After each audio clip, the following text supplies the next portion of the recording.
The story begins with a large white car speeding past the protagonist at breakneck speed. Then the guy held out his hand. He wanted to hold on so he wouldn't fall. Something whistled close by. The guy couldn't stand. He was starting to fall. The guy with red hair looked closely and silently at what was going on. The glasses guy's opponent was standing nearby. He was glaring at him viciously. Suddenly, something seemed to fly past the guy really fast and caught him.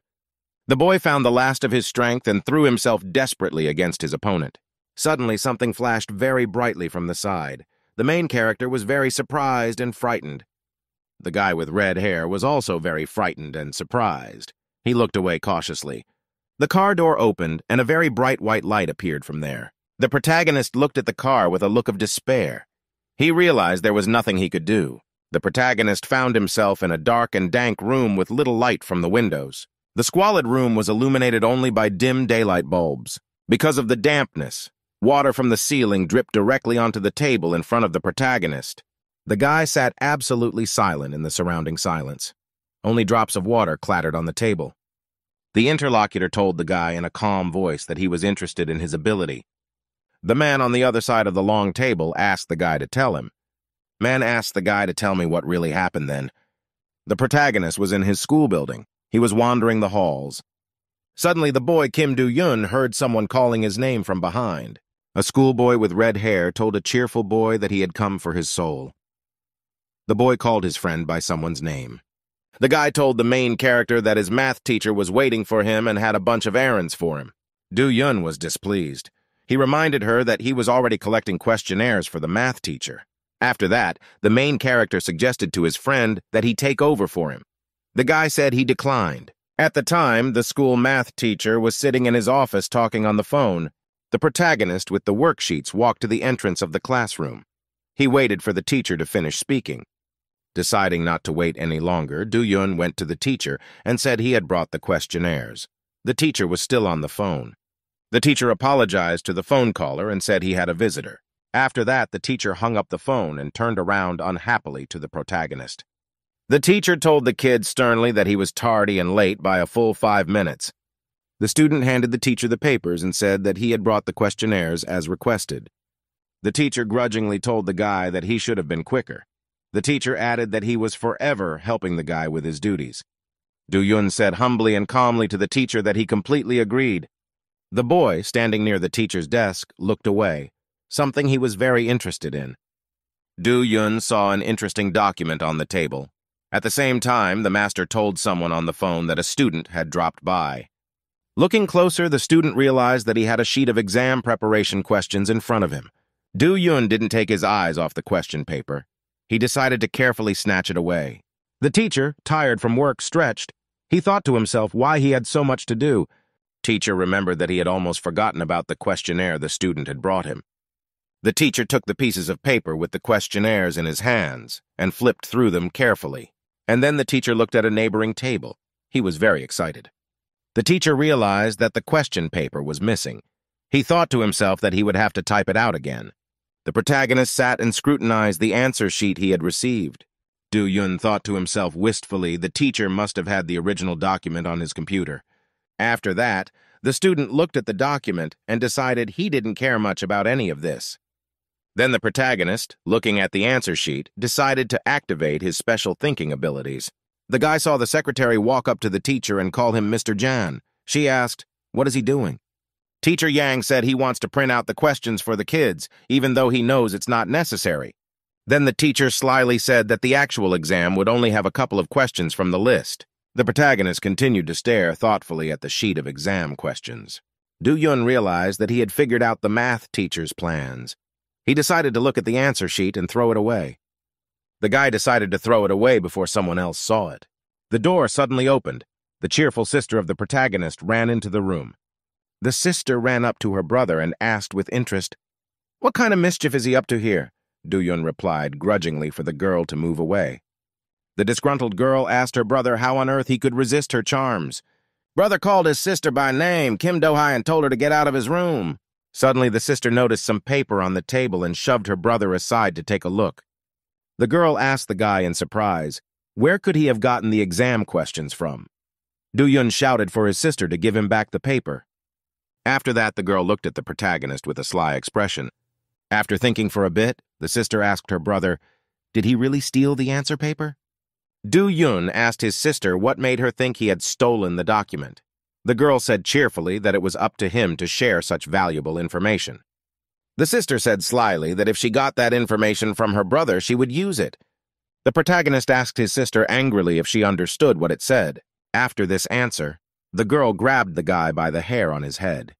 Angry, the guy reminded his sister to take out the garbage. The girl asked with interest at the Do-Yun if he was changing the topic of conversation to get away from her. The brother suggested to his sister that she go and return the questions on the sheet to the teacher. She could also take out the trash on the way. The girl was still holding the guy by the hair. The sister was thinking about Brother Do-Yun's proposal. She decided to go and take out the garbage after all. The girl irritably asked her brother, "Where is the trash?" Do-Yun replied that the trash is at the doorstep. After that, the girl turned around and walked out the door, slamming the door loudly behind her. Suddenly, the door opened and the sister asked angrily at her brother if he remembered that it was his turn to wash the dishes today. Do-Yun shouted to the girl to clean up. The protagonist moved into the kitchen after his sister left and did the dishes completely. It had been a long time since my sister had left, and the clock read 10 o'clock. The protagonist was sitting on the couch waiting for his sister to return, and the time had already reached 11 o'clock. Do-Yun began to worry. He couldn't figure out where his sister was. The boy waited for his sister to come. She still hadn't returned. It was past midnight and the clock showed almost 1 o'clock in the morning. Do-Yun tried not to worry, but the time had reached 2 o'clock in the morning and his sister still hadn't returned. The protagonist began to lose patience. He realized he had to go looking for his sister. It was raining outside. A guy with an umbrella. He was running down the street and calling his sister Kim Do-hee. The main character was walking through deserted streets. There was no one there and only rain was falling.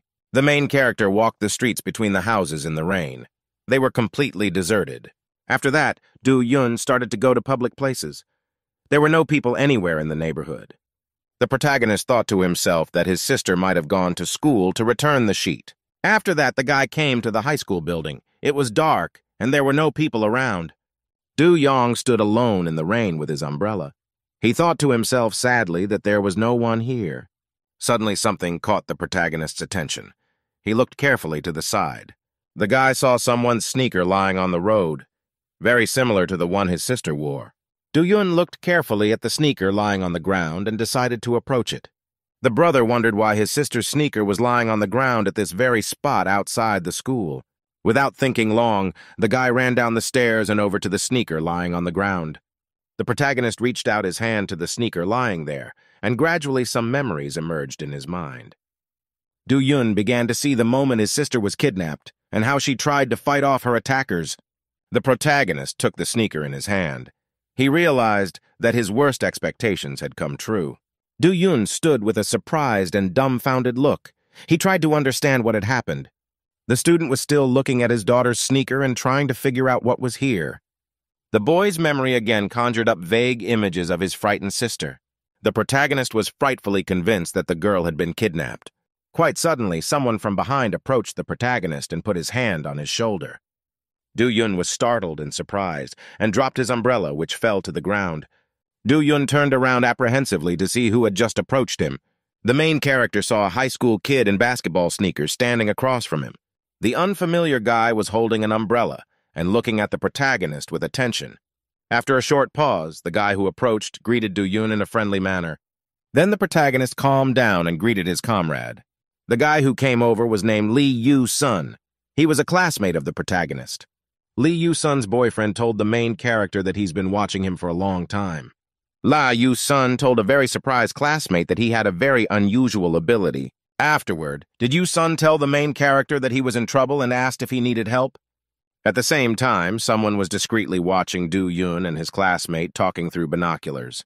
An unfamiliar man with binoculars followed the protagonist in detail. Standing not far away, the man thought happily to himself that he had found who he wanted. After that, the man decided excitedly that he would take on the main character right away. The protagonist, accompanied by his friend, was walking through the corridors of the school. Lee Yu-sun walked in front. The protagonist followed him. There was complete silence, and only the footsteps of the school children could be heard. The protagonist silently wondered to himself, Where could they be going for so long? Do-Yun thought that he had never realized that there were offices in the school basement before. He also realized that he knew very little about his friend who was walking in front of him.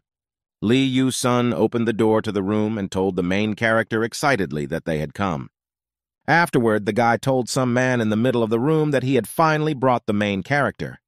The man froze. He was still looking at the information on his smartphone. The man turned around and told the guys that they were on time. Do-Yun couldn't understand what kind of man was standing in front of him now. After that, the guy Li Yu said that there was a detective named Han Ki-jun standing in front of her. The main character couldn't understand where the detective was coming from. The detective said cheerfully that he was on his way home. He motioned for the protagonist to sit down. The surprised protagonist thanked the detective and extended his hand. The detective and the schoolboy shook hands, and the man invited the young man to talk to him. Afterwards, the protagonist told the detective in great detail about his sister's disappearance. The man listened attentively. Do-Yun said with interest to the detective sitting across from him. He did not look surprised. The main character said very excitedly that he had come to the right place. The schoolboy looked questioningly at the detective and asked if he could find his sister. The detective said there was nothing unusual about the girl's abduction. He also added that the boy was lucky that his sister was not killed on the spot. After a short pause, the detective said they would try to find out the sister's fate. The man looked at the main character and demanded that he agree to help them with his special ability. The protagonist thought about it. He decided to analyze his memory before answering the detective. A vision surfaced in Do-Yun's mind where someone was very insistent on him to tell everything he had seen with his abilities. The protagonist thought about it and realized that not the most pleasant memories had surfaced in his mind. After thinking for a bit, Do-Yun told the sitting detective that he was refusing his offer. The protagonist pushed back his chair and stood up. He said he had something to do. Do-Yun told the detective that he came here to get help, not to offer his own. After the protagonist left, the room became silent. The detective then told the guy to keep an eye on the protagonist. The next day at school, the math teacher was called into the office. The protagonist arrived at the educator's office and asked if he had been summoned. The teacher cheerfully greeted the protagonist and asked how he was doing. The teacher said that he had heard about the girl's kidnapping before he. He also added that he had contacted people who could help in the search. The protagonist told the teacher what he would do after all. He thought to himself, didn't the teacher notice the missing questions? The teacher smiled at the boy, saying that he would find his sister soon. He also added that Do-Yun should return to class. The main character didn't leave the classroom. He decided to approach the teacher with a question. The teacher, without turning around, asked the student what else he wanted to ask. Do-Yun reminded the teacher that he promised to hand out questions to prepare for the exam. He added that they are all looking forward to it. The teacher told the boy that he hadn't finished the questions yet and wouldn't do them right away. Do-Yun thanked the teacher. The schoolboy wondered how it could be that the teacher hadn't finished the questions. Then what did Do-Yun see on the sheet yesterday? The main character realized that something was wrong.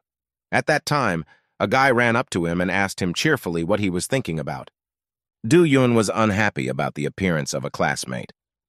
Li Yu asked the boy in surprise, why was he so twisted? The main character wanted to get rid of an annoying classmate. He asked when did they become best friends. Lei Yu replied cheerfully to the main character that it's never too late to make friends. He also added that the police won't find Do-Yun's sister, but they will be able to help him. The protagonist asked with annoyance why he was so sure of the helplessness of the police. He also added that he had already filed a report. Li Yu was worried about such words. He told the protagonist that he didn't pull the cat by the tail. Afterward, Li Yu asked the protagonist with great impatience whether the police believed him. The protagonist explained that he simply told the police that his sister was missing. Do-Yun and his classmate noticed some schoolgirls walking past them, and they were talking about how the math teacher was strange today. The protagonist became alert. He remembered that he too had seen the unusual behavior of the math teacher. One of the pupils recalled that the teacher could not remember the names of the pupils and then suddenly called everyone by name. Another student said that the math teacher forgot to check her homework. The main character was walking down the corridor with his classmate. He heard one of the girls say that the mathematician didn't look like himself. Li Yu's boyfriend noticed that the protagonist was following the schoolgirls. Afterwards, Lee Yu asked Do Yun, did he really fall in love with one of the girls? After the class ended, the students left the classroom. The protagonist remained seated at his desk. Do Yun heard his classmates decided to go to the store instead of the canteen. The protagonist was completely absorbed in thinking about his missing sister. He took notes in a notebook. Do Yun looked at his notes and wondered what really happened to his sister. Did she run away, or was she kidnapped? The kid thought the school surveillance camera was no help to him. Sister's missing looks like a runaway. Do Yun was most worried about the sneaker he found. It could prove the girl's kidnapping. The protagonist thought about it and decided that maybe it wasn't all just a kidnapping. Suddenly, a crumpled piece of paper landed on the main character's desk. Do Yun was distracted from his musings. He stared intently at the ball of paper that had arrived. The guy unfolded a crumpled piece of paper and noticed some number on it. After reading the note with the number on it, the guy thought it was definitely written by Lee Yu-sun. The protagonist looked sideways at his classmate Lee Yu-sun. At this time, the guy Lee Yu-sun gestured to the main character to text him his number. The protagonist looked at his classmate with distaste. The door to the school classroom opened and a girl walked in. She asked if there was a Kim Do-yun in the class. The main character stood up from his desk and waved to the girl. He confirmed that he was here. The girl told the protagonist that his math teacher was waiting for him urgently near the school entrance. After that, the main character went to the girl and asked her something. After chatting with the girl, Do-yun quickly rushed outside where his teacher was waiting. The classmates could not understand what was going on and where the main character was breaking. The main character ran outside. He was looking for his teacher near the school entrance. Right after that, the protagonist saw the teacher standing there and called out to him. The math teacher turned around and greeted the schoolboy cheerfully with a smile. Do-yun was tired from running. After a little breathing, he asked the teacher if it was true. The protagonist asked the teacher if his sister had been found. The teacher said they had. The teacher then opened the door to the car and told the boy they would talk in the car.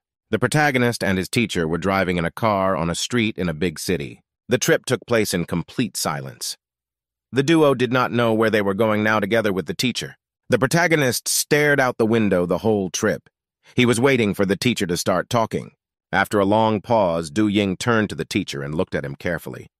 The teacher drove the car as if nothing had happened and was not distracted by anything. After waiting a bit, the boy asked the teacher where he got that information from. The teacher said he knew someone in the police force. It was this acquaintance who said that someone had given information about the kidnapped sister. Afterward, the teacher said he was the only adult anyone could contact. Du Yun thought that his sister often pissed the hell out of him, but he really didn't want her to get into trouble.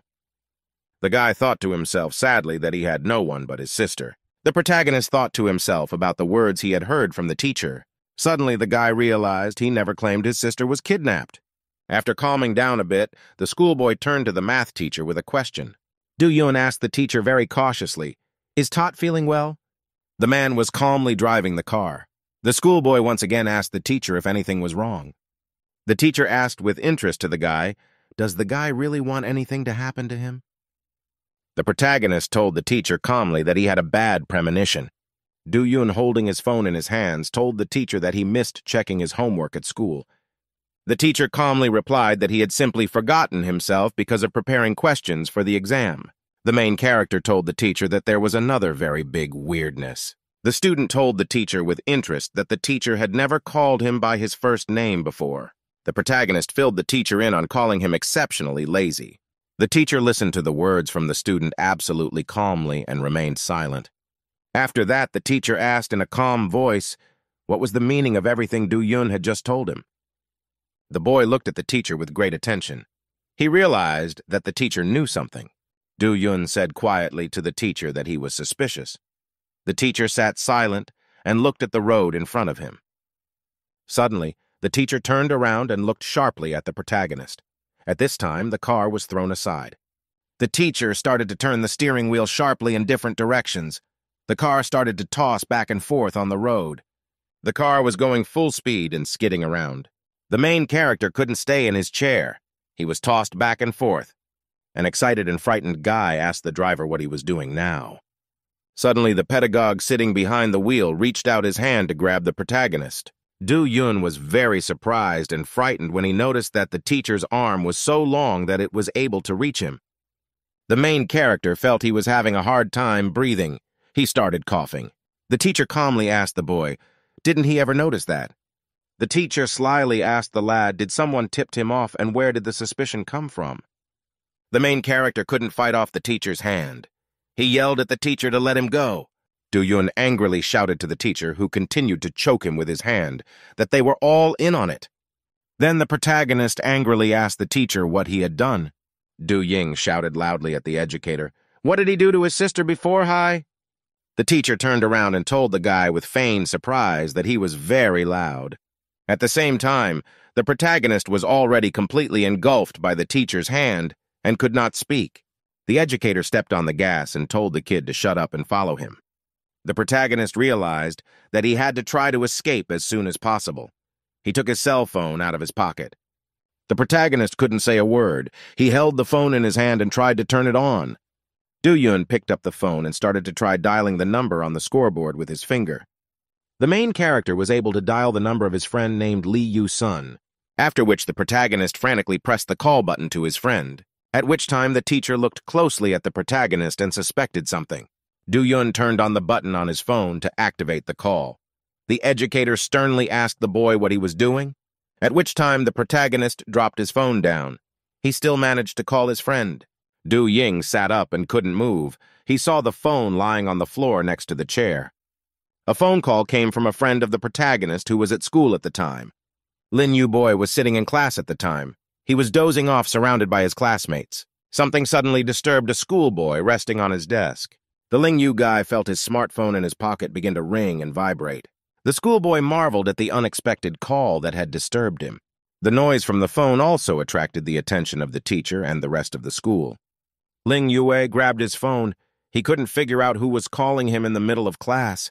Afterward, the schoolboy Ling Yu picked up the phone and asked quietly, "Is he really being called by you, son?" The protagonist, sitting in his car, heard his friend pick up the phone. The protagonist had no chance to speak because his mouth was clamped by the teacher's hand.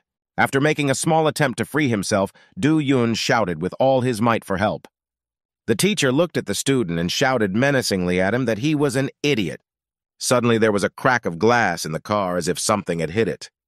The protagonist was very much surprised. At this time, the teacher loosened his grip on his hand.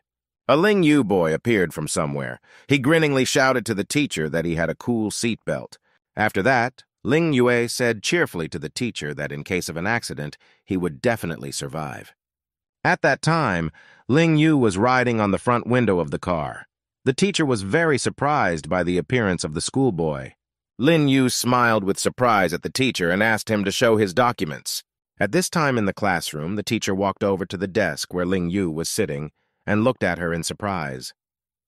The desk where Ling Yu had been sitting a short time ago was empty.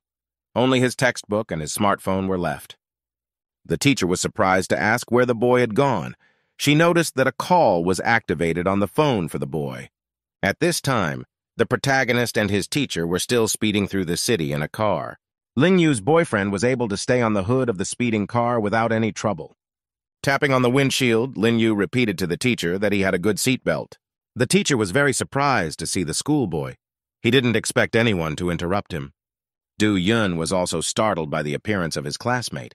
He realized that his phone call had reached him after all. A little coming to his senses, the pedagogue angrily asked the lad who he was.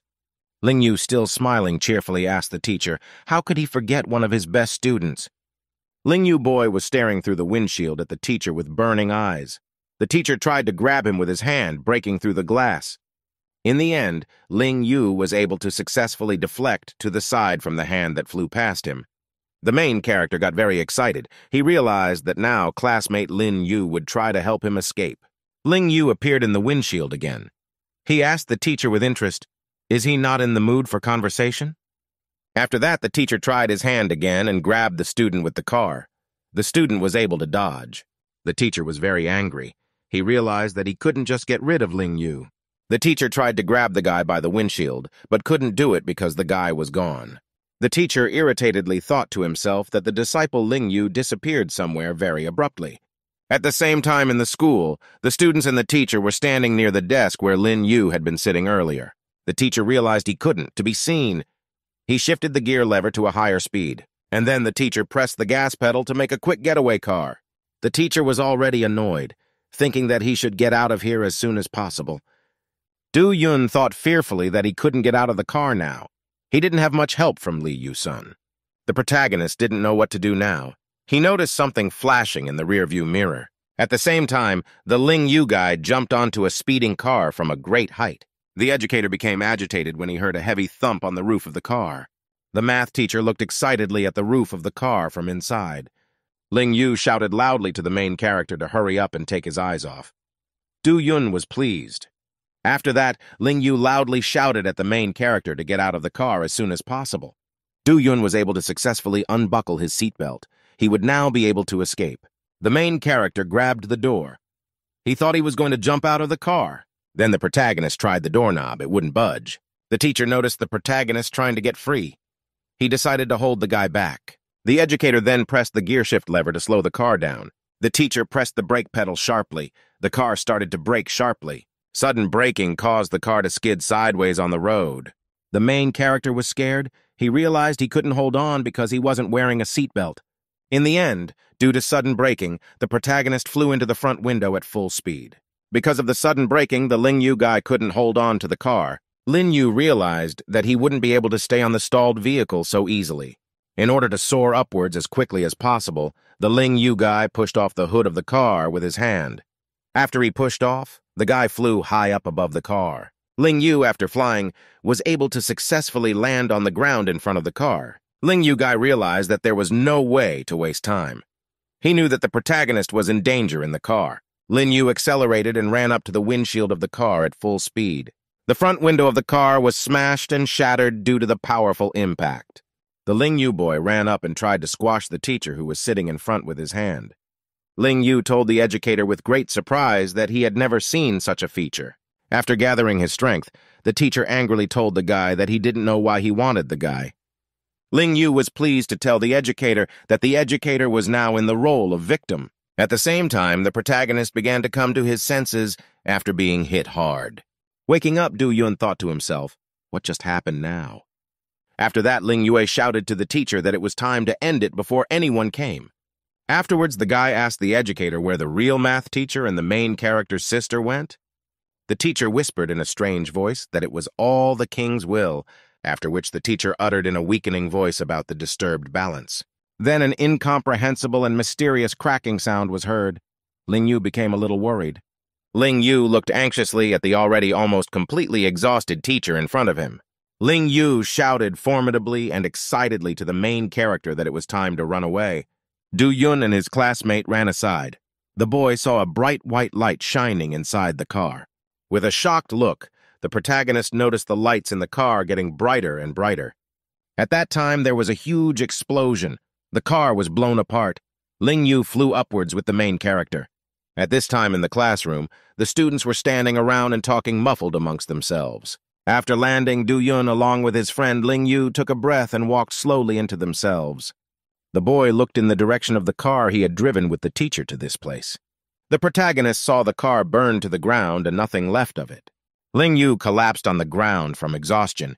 He shouted that it was very cruel. While a detective in a police car was speeding through town, suddenly the detective stopped the car and jumped out of it. After standing for a bit, the detective said grudgingly, he asked without further ado. After which, the detective turned around unhappily and looked at the burned-out car. The police detective's car was parked in the middle of the street next to a burned-out car. Then the detective walked over to the burned-out car and began to examine it very carefully from every angle. Eventually, the detective wanted to make sure there was no one under the car. He walked over and kicked the wreckage of the car with his foot. Suddenly, something really surprised the detective, and he just froze in place. The main character and his high school friend Lin Yu were sitting on the porch outside the building. At that time, a detective approached. He asked the protagonist how he was doing. Do-yun replied that he was fine. After that, the guy asked the detective to get him some water. The detective said he would. The protagonist wrapped his arms around his head. He felt completely exhausted. The guy's been through a lot. He couldn't just put his head together. He didn't even know where to start asking the detective. At which time the boy's musings were interrupted by a detective. He came up and called him by name. The protagonist took his mind off his troubled thoughts and looked at the detective. The detective apologized to the guy because of what he had to experience. He also added that they did not expect someone to target the protagonist. Do-yoon calmly replied to the detective that such a thing could not have been foreseen. After a short pause, the guy crossed his arms and asked the detective, "May I approach him with a question?" The detective looked cheerfully at the boy and said he could go to him. The main character recalled the burned-out car and said sadly that strange things happen. Do-yoon asked with interest to the detective, "Does all this have to do with his sister's kidnapping and the math teacher?" The detective stuck his hand in his pocket and told the protagonist he had to see for himself. The detective held something out to the guy. He added that the guy would rather see than hear anything from him. The guy saw the detective holding a wallet. The man said it belonged to his teacher and offered to take a look. The protagonist reached out his hand and took his former teacher's wallet. The guy saw subconsciously what had happened to the teacher, and it was as if some monster had grabbed and possessed him. The protagonist was amazed at what he saw. He realized that today he was riding with an incomprehensible creature and not his teacher. The protagonist looked at the detective. He didn't know what to say. He was dumbfounded by what he saw. The detective asked the boy very calmly, "Did he see something unusual?" The detective then took the teacher's wallet from the protagonist's hands. The detective said calmly, Do-yoon saw two exactly the same people in his visions. The protagonist wondered very much how the man could have guessed what he saw. The detective calmly said that he had seen a similar phenomenon very many times before. The detective said it wasn't normal. A Ling Yu guy came up from behind with a bottle in his hands. The detective then confirmed that the protagonist's teacher is connected to those who kidnapped his sister. After that, the Lin Yu guy handed the detective the bottle. He calmly took it in his hands and unscrewed the cap. A bottle floating in the air above the detective's hand. He told the protagonist that he wasn't the only one who was gifted. Then the detective swirled the bottle and said that was all the information for now. The main character sat there and didn't say anything. The detective asked the guy, "Isn't there something he's curious about?" The detective asked Do-yoon if he wondered how he got the ability to dive into memories. Suddenly, the Ling Yu guy was very surprised to hear such words from the detective. The detective stopped talking. He noticed that the protagonist was looking at him with a piercing gaze. The detective, looking at the protagonist, said he was now curious. Do-yoon was embarrassed and said in a shy voice that he must have burned himself. The detective was having a lot of fun. He laughed at the protagonist's reaction. The protagonist told the detective that he was okay with it, and he would help him. Do-yoon asked a man to answer all his questions in return. Detective opened a bottle of water and told the protagonist he agreed. Afterward, the man smiled at the boy and thanked him for his help. Do-yoon brought the bottle to his mouth and thanked the detective for his consent. Ling Yu boy thought with chagrin that the protagonist and the detective were not looking around at all. The flying bottle was noticed by bystanders standing off to the side. At the same time, the protagonist's sister was being imprisoned. She kept running her hand into the wall to get out. The girl banged on the wall with all her might and demanded to be let out of here. The sister was in a huge room in a glass chamber. She was banging on the wall and demanding to be let out. A couple of research assistants came into the room. They asked the guy next to the console, "What is the girl's condition?" The worker next to the console said the girl is healthy and adapts to the environment very quickly. The scientist added that the girl was very noisy and uncontrollable. The guy asked the visiting scientists if they still had to keep the girl. He added that she has no powers. The scientist with the glasses told the guy sternly that's why they needed a girl. The scientist explained that the sister's mediocrity was the reason she was suitable for the experiments. The scientist said they only needed a second child. The girl scientist with red hair said it had been 3 days since the mission had started. They got a signal that their man had used the death capsule. That meant he had failed. The scientist got very angry. He slammed his hand down on the console with all his might. The scientist realized that it was time to act immediately. He even gritted his teeth in anger. Then the scholar said threateningly that what he needed now was the brother of the girl they had. He demanded that Do-yoon be brought in. The doors of the classroom opened and a teacher walked in. There were students in the room. Then the teacher asked everyone to be quiet. He wanted to say something important. The teacher said that although everyone was surprised that he walked in during class, he had an important announcement to make. The man said that math teacher Mr. Jun died yesterday in a car accident. The students were surprised. The teacher added that the students would study math on their own today. He also added that there would be an exam tomorrow. Students were outraged because they hadn't even been given the questions yet. The man added that students with complaints could go to the clerk's office. He once again said that there would be an exam tomorrow. The man added that at the end of the lesson, the class duty officers would come, and Sammy would arrange the desks for the exam. The main character and his friend stayed after school to clean up. Do-Yun walked around the classroom and moved desks and chairs for tomorrow's exam. Suddenly, a schoolgirl approached. She was carrying a dustpan. A schoolgirl with a dustpan looked at the protagonist and asked if he needed help. The protagonist looked at the girl with surprise and said he wouldn't refuse to help. After that, Do-Yun started talking to the girl for a long time. Ling Yu watched them from the side.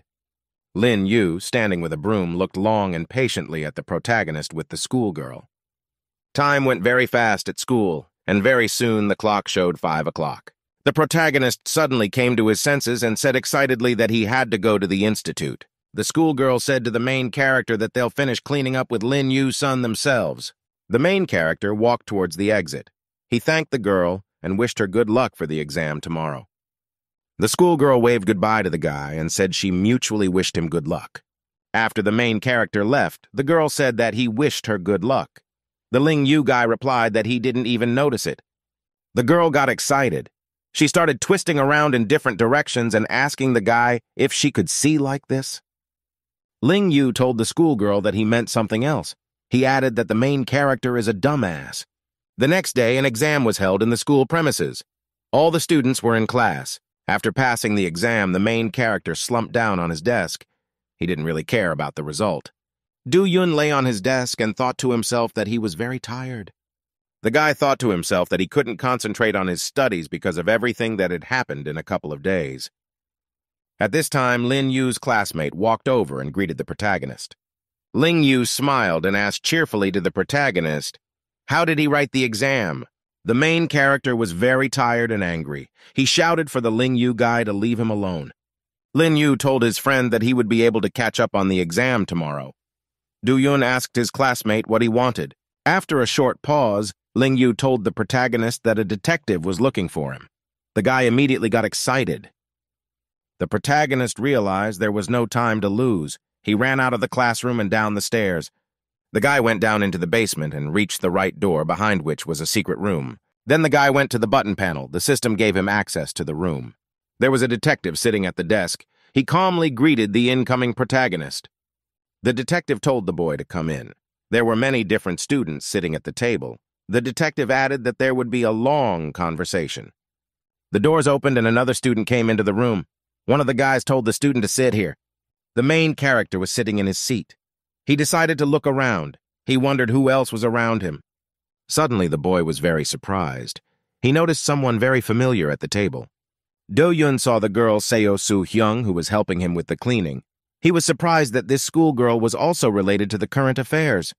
The detective picked up the remote control and told the students he had something he wanted to show them. A man said that the body of a math teacher was found in the mountains near his home. The detective then added that Soo-han and Officer Khan helped deal with the corpse. After that, the man announced that they had found something else.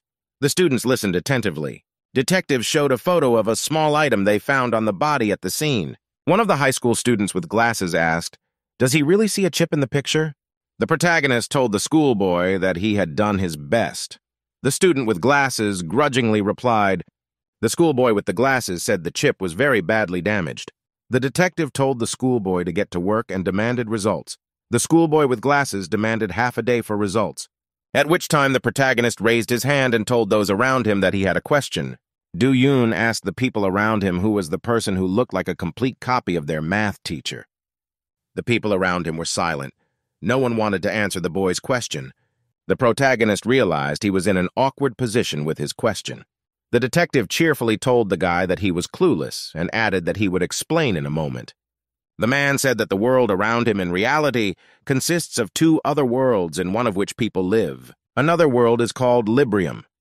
Most people don't know that another world exists. It can't be detected by satellites, but it exists. If you know how the worlds are connected, then you can move between them.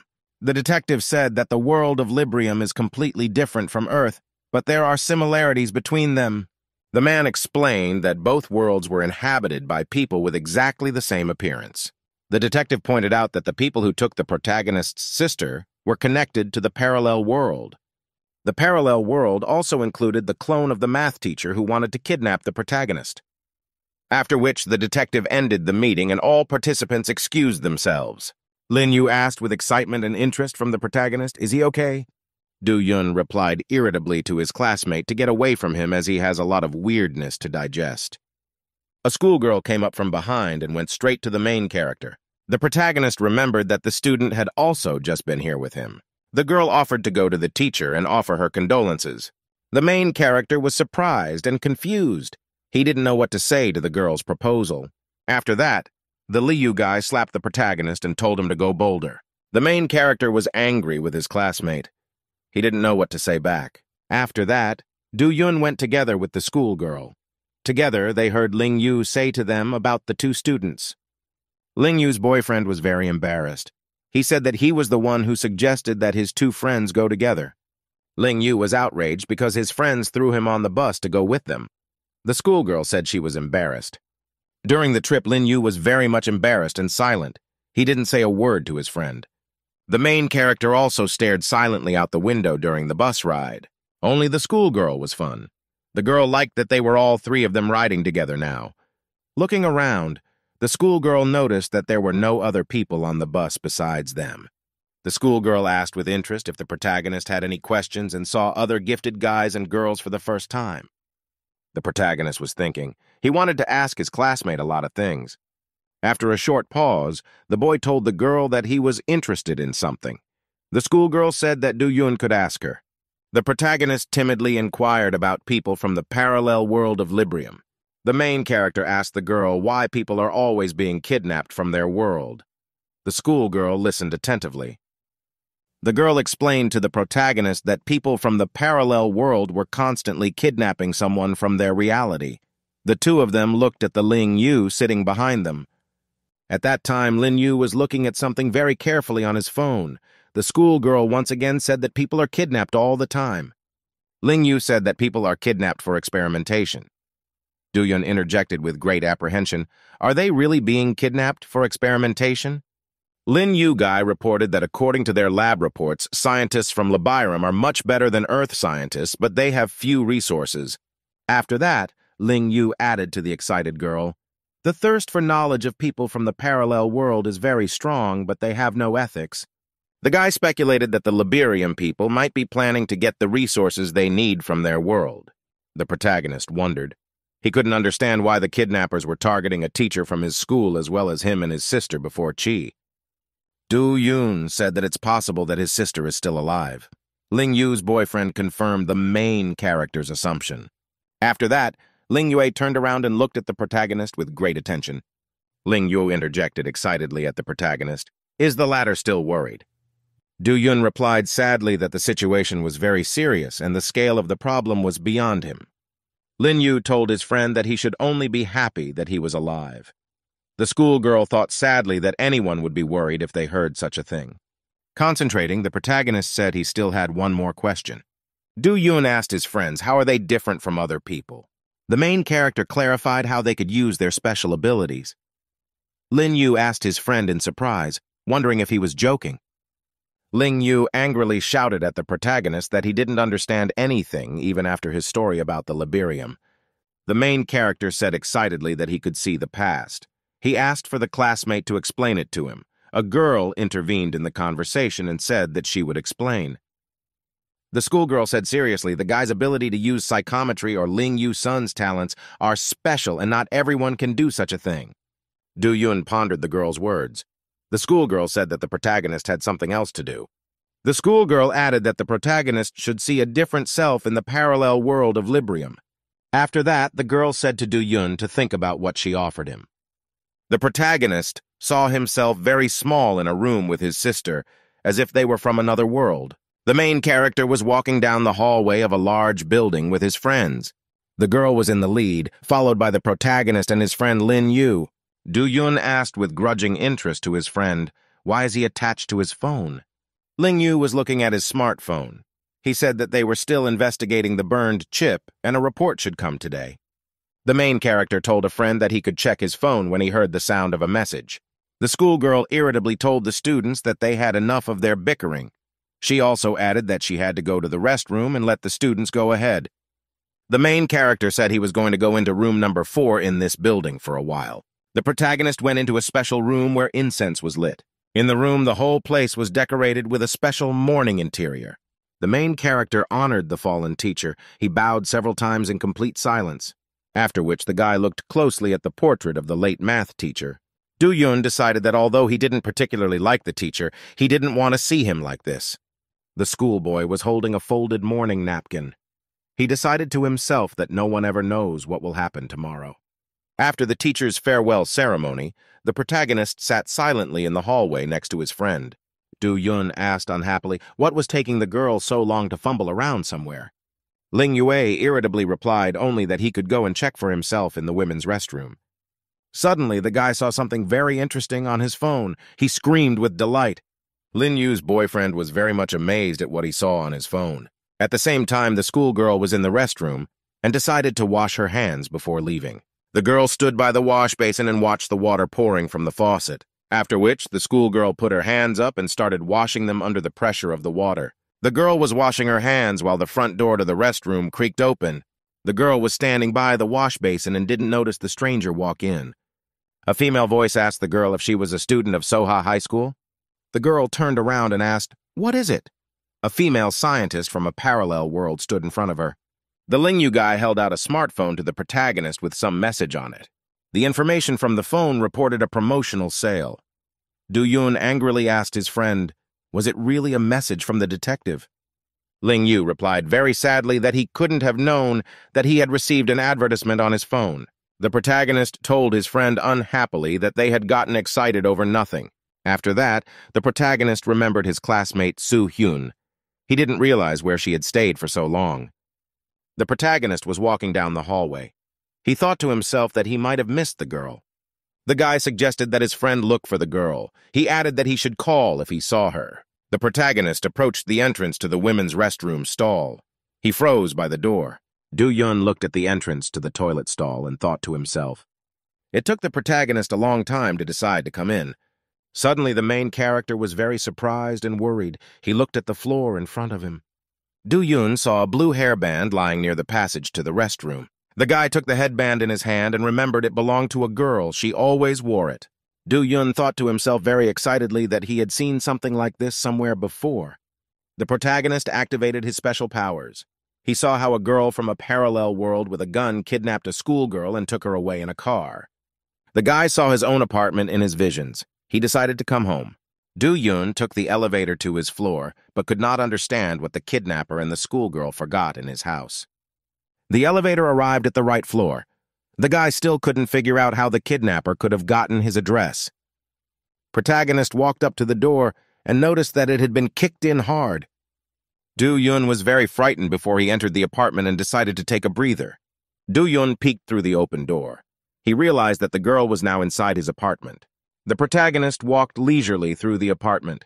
There were muddy footprints everywhere. The lad walked leisurely to the door that led to the hall and peered through it. Suddenly, an unfamiliar female voice asked the guy why he was so cautious. Do-Yun noticed the kidnapper standing and holding the schoolgirl in her arms. The kidnapper told the guy in a very calm voice that he was in his own home. Do-Yun was very excited and asked the kidnapper who she was. He had already seen her in his memories. The guy decided to climb into the room and help save his classmate. The girl shouted very excitedly that the kidnapper had planted landmines all over the apartment and they could explode at any moment. The main character was scared and worried. He couldn't figure out what mines we were talking about. Looking closely, the protagonist noticed thin laser beams shining in all directions in the room. The kidnapper calmly explained to the protagonist that such threads were stretched throughout the apartment. The woman told the guy to try not to touch the laser threads. The kidnapper then warned the guy that a little touch could blow up the house. The guy froze and stared at the kidnapper. He wondered what he should do in such a situation. The woman from the parallel world looked at Do-Yun without any emotion. After a short pause, the protagonist commanded himself that he must be perfectly calm. Do-Yong. As calmly as possible, he asked the kidnapper what business had brought her to his house. The schoolboy told the kidnapper judiciously that she wasn't going to kill him if she lured him here. Do-yoon said that if the woman wanted to kill him, she would have done it immediately and not kidnapped the schoolgirl. The woman from the parallel world listened to the protagonist absolutely without any emotion. Do-yoon said in a sly voice to the woman that she had set traps around the house. Smiling, the protagonist added that all the traps in the house were just a common bluff. The protagonist reached out his hand to touch the laser beam in a completely calm manner. Do-yoon touched the glowing beam and it simply fell apart. The guy calmly removed his fingers and said in a calm voice that this was exactly what he assumed. Suddenly, the protagonist shouted to the girl to grab the kidnapper. The woman got very excited and scared. She turned around to see what the girl was going to do. The schoolgirl shoved the kidnapper's hand back so that it hit the light beam. The woman from the parallel world shouted fearfully when she saw fire near her hand. The schoolgirl tried her hand. She felt that she had just a little bit left for the kidnapper to let her go. The protagonist noticed glowing beams flashing all around the room. The protagonist once again shouted loudly for the schoolgirl to apprehend the kidnapper. The woman got very angry. She yelled that the guy and the schoolgirl were making fun of her. At the same time, thin and strong threads appeared. They encircled the main character's arm. Threads flew from all directions to shackle Do-yoon and prevent him from being able to help the girl. One of them threads grabbed the protagonist's leg so he couldn't move. In the end, the guy couldn't get close to the schoolgirl and fell to the floor. His leg was grabbed by the strings. The girl was very much frightened. She excitedly called the protagonist by name. The kidnapper said to herself that the protagonist was not badly injured in the fall. Suddenly, a very strong and bright white light appeared from behind the woman from the parallel world. The kidnapper was scared. She looked back very warily.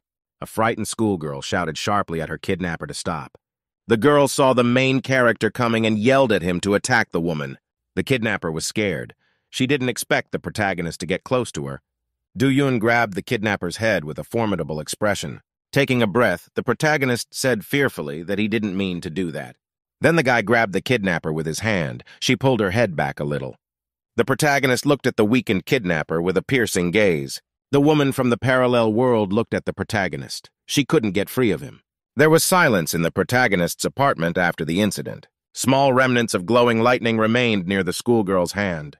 The last lightning bolt near the girl's hand extinguished, and she looked at what was now with Do-yoon. The protagonist approached the female kidnapper. She was lying on the floor and showed no signs of life. The guy scrutinized the kidnapper lying there. He checked to see if she had a pulse. A schoolgirl approached. She looked at the protagonist and her unconscious captor. The schoolgirl thought fearfully to herself. She didn't understand how the main character had neutralized a dangerous woman from a parallel world. The protagonist moved his hand over the kidnapper. She jumped up and opened her eyes. It was as if she was being engulfed by lightning. The kidnapper was forcibly revived. The guy was still holding her head. Do-yoon held the woman from the parallel world with one hand and placed the other hand on his head. Bright lightning bolts flashed all over the room. The kidnapper clutched her head.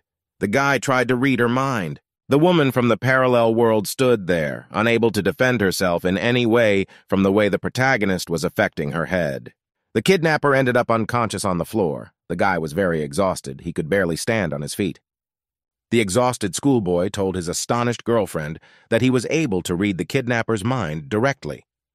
The girl was very much surprised. The guy was still shaking his head due to fatigue.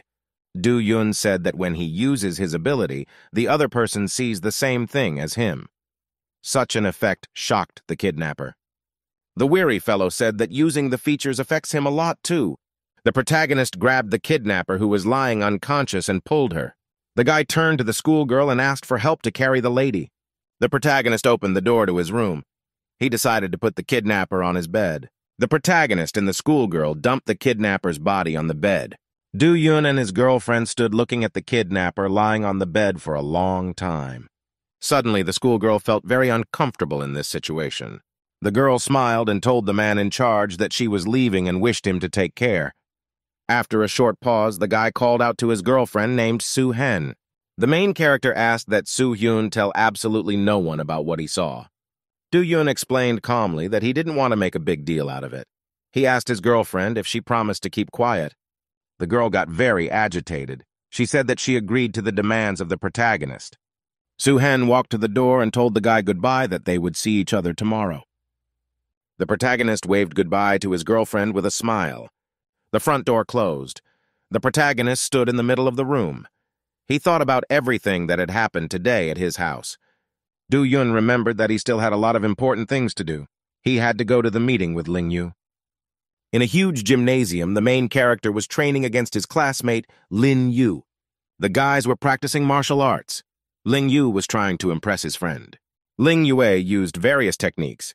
He jumped high so that the protagonist couldn't hit him. The exhausted protagonist realized that his opponent has absolutely no weaknesses. The protagonist continued to fight with different punches. He tried to hit Lin-yu. A schoolgirl with blue hair watched the battle without any emotion. Ling-yue accelerated hard so that he could swipe the protagonist's hand. Do-yun realized that his opponent had missed and had a chance to strike back. The protagonist realized that all he had to do now was fend off the blow his opponent was trying to give him. The main character was angry and exhausted. He realized he needed to prove himself in this battle. Do-yun began to accumulate maximum energy in his hand for the decisive strike. Suddenly, the force completely left the protagonist, and he stumbled. The opponent was very surprised. Ling-yue could not understand why his opponent had fallen. The protagonist fell to the floor and had no strength to get up. Do-yun sat exhausted on the floor. He was very tired and could hardly catch his breath. Ling-yu slipped his hand into the protagonist's and asked excitedly if he was all right. The protagonist swung his hand sharply. He didn't want to grab his classmate's hand with his own. Do-yun was very angry. He didn't do well in today's fight, but he didn't want to admit it. The protagonist responded very angrily to his classmate that he didn't need help. Lin-yu looked at his friend and told him calmly that they would be done for today, then. After that, Ling-yu walked to the stairs to the exit of the gym. Do-yun was sitting on the floor. The main character sat on the floor by himself for a very long time. He was remembering the fight he'd just had. Do-yun shoved his hand off the floor and decided to get up and leave the hall. When Ling-yu was leaving the gym, he met a schoolgirl. The girl said that she thought he was going home after going to see his teacher. A schoolgirl asked why Lin-yu sees his rivals in guys who are clearly not his level. The guy thought for a moment. Ling-yue didn't expect to meet a girl in this place. After thinking for a bit, Ling-yu said that Junpei had only recently learned of his ability. The girl rejoiced and smiled. She told the guy that she hadn't expected him to say that.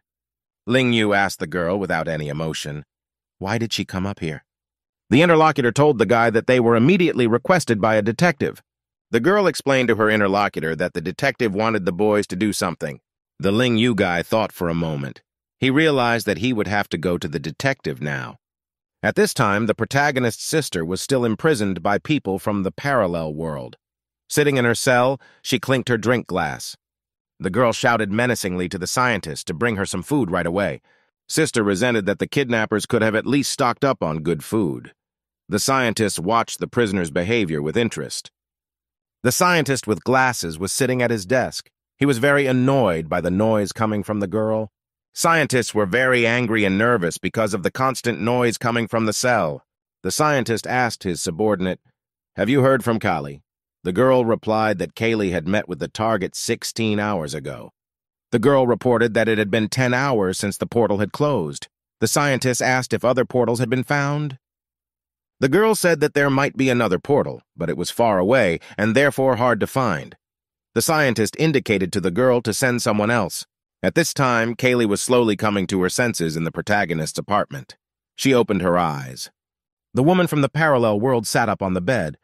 She didn't realize where she was.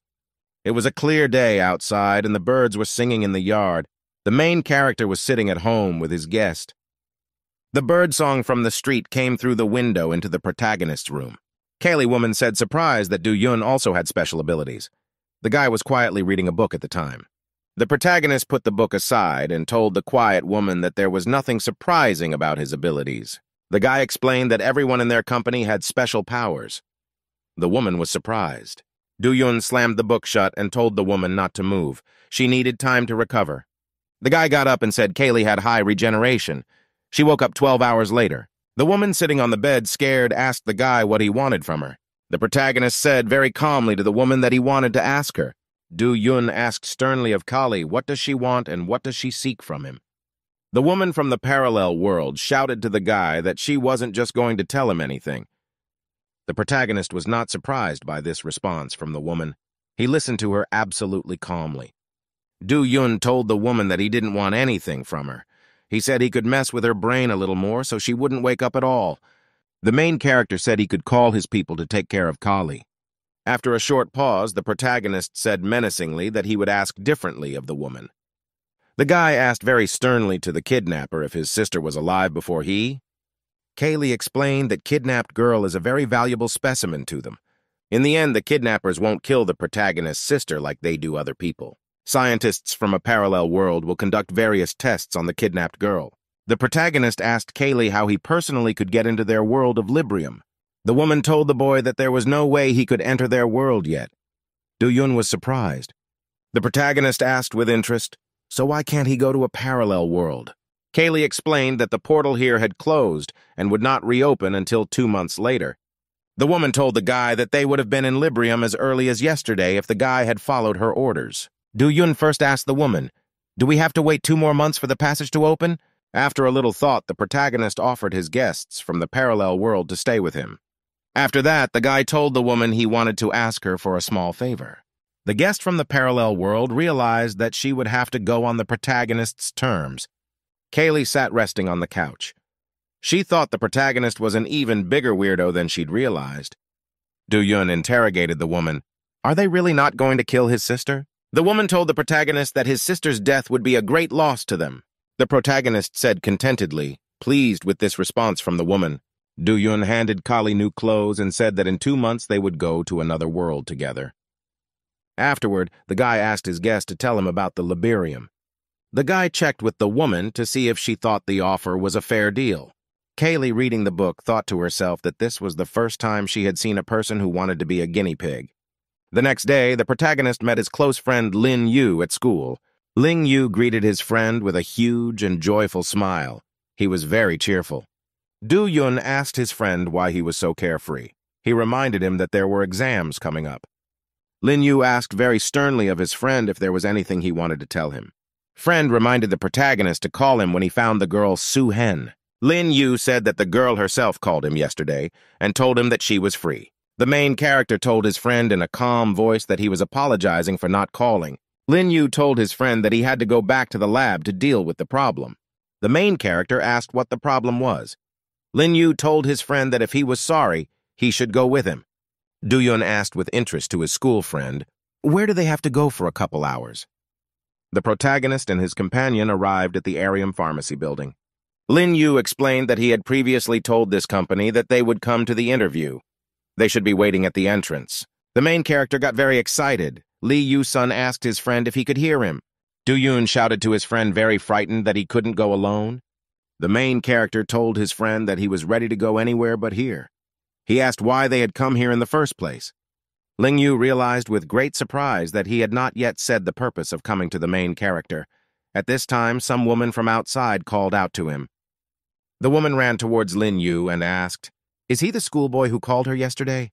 The woman smilingly looked at Ling Yu and told him to follow her. The guy answered the woman that he was coming. The protagonist thought to himself reassuringly that all this must not be for long. The main character was walking around the Pharmacy Corporation building with his friend Lin Yu. Do-yun said cheerfully that usually only school field trips are allowed into this assignment. The woman told the boys that they were shown everything since they were acquaintances of the park master. Ling Yu shouted that he had always dreamed of going to this building. The protagonist thought sadly to himself that they didn't even study at the Kembio. The woman cheerfully asked the boys if she could show them the laboratory. The school children replied that they would. He walked up to his friend and kicked him from behind. Do-yun asked the whispering Ling Yu why did they come to this building. Ling Yu replied calmly to his friend that the scientists working for this Dream company disappeared very often. Ling Yu said that if the missing information is true, they should have reported to the police or told the news. The protagonist added that he hadn't heard anything like that. He got into the elevator with his friend. Do-yun asked how they could have such information. Ling Yu replied that he had no idea. Lin Yu told Taiko that they were sent because it sounded very suspicious. The main character was excited. Ling Yu told his friend to buy time while he looked around. The woman told the students to follow her. Du-yun asked his friend, "Is this really why he brought him here?" The woman led the boys to the door of the room. She explained that this was a laboratory. The woman explained to the students that they wouldn't be allowed to look at everything. So they'd look at the room from the hallway while the scientists were at lunch. After that, the woman tried to open the door with her card. The system gave an error. The woman was very much startled because she couldn't get in. The school children looked at her excitedly. The woman kept trying to open the door with the card. She didn't understand what had happened. The woman turned around and said the card was probably broken. She told the guys to wait while she made a new one. Du-yun and Ling-yu, still surprised looking at the woman, said that they agree. Lin-yu asked in a bored voice to his friend if he wanted a drink. The protagonist walked over to the card reader and examined it closely. Du-yun said judiciously, it was likely that the problem with the door opening was not the card. The main character excitedly said that someone had changed the password. Lin-yu was very much surprised at such words. After some thought, the protagonist said that the password had been changed by one of the guards 10 minutes ago. Ling-yu asked with surprise, why was it necessary to change the password? Du-yun pressed the right keys on the remote control and the door opened as a result. The boys looked carefully and excitedly inside the lab. Ling-yu said that the Nuna woman would come back to them with a new card. He asked that the protagonist stay and buy him some time. Ling-yu said that he would go and quickly check everything he could. He also added that Du-yun would let him know if anything went wrong. The protagonist angrily asked, "Can't you just take it and wait?" The protagonist's friend completely ignored him and ran to the lab. A Nuna woman came in. She said that every month passwords and cards are changed for security reasons. The woman asked the protagonist in surprise, where did the second student go? Du-yun said cheerfully and casually. His friend urgently ran to the toilet. The Nuna woman smiled at the guy and said they need to speed up. Du-yun explained that his friend was gone for a long time. He said he wanted to ask the woman a few questions before Ling-yu came back. At this time, Lin-yu was walking through the long corridors of the science lab. He was careful not to be seen by anyone. Ling-yu heard a group of people walking nearby. He hid around a corner. The guy looked around the corner and thought to himself that the lab wasn't so empty after all. After thinking for a bit, Ling-yu decided to himself that everything looked quite normal. The protagonist noticed an interesting sign. He thought it was something he was interested in. Guy walked up to the sign. It had the numbers of the different offices that were on the floor. Ling-yue looked carefully at the inscription. It indicated the location of Laboratory X. After that, the guy got into the elevator to get to the right floor. To himself, Ling-yu thought to himself, everything around him looks very strongly suspicious. The guy went to the entrance. He saw there a remote with a code lock and double protection. Ling-yu thought he didn't know how to get to the lab he wanted. After that, Lin-yu looked up and saw the ventilation grate. He decided to climb into it. The guy carefully climbed up the ventilation shaft and put the grate back in place. Lin-yu reached the lab through the ventilation shaft. He looked through the grate into the lab and noticed that no one was there. Lin-yu opened the grate and jumped to the floor from the ventilation shaft. The guy landed quietly and looked around. There was silence all around. Ling-yu saw various laboratory equipment around him. There were no people around. The guy thought to himself that he was in a very ordinary laboratory. A schoolboy put his hand on the table. He noticed that there was old equipment around. He figured they must have made a mistake. Ling-yue thought he was running out of time. He realized it was time to leave. Suddenly, something caught the schoolboy's attention. He looked to the side in surprise. There was a detective sitting in a chair nearby. He was watching the whole thing closely. The man scrutinized the interior of the lab. He didn't see any people. The detective remained silent and continued to sit in his chair. It was as if he was expecting something. The detective smirked. He thought to himself that the victim had already taken the bait.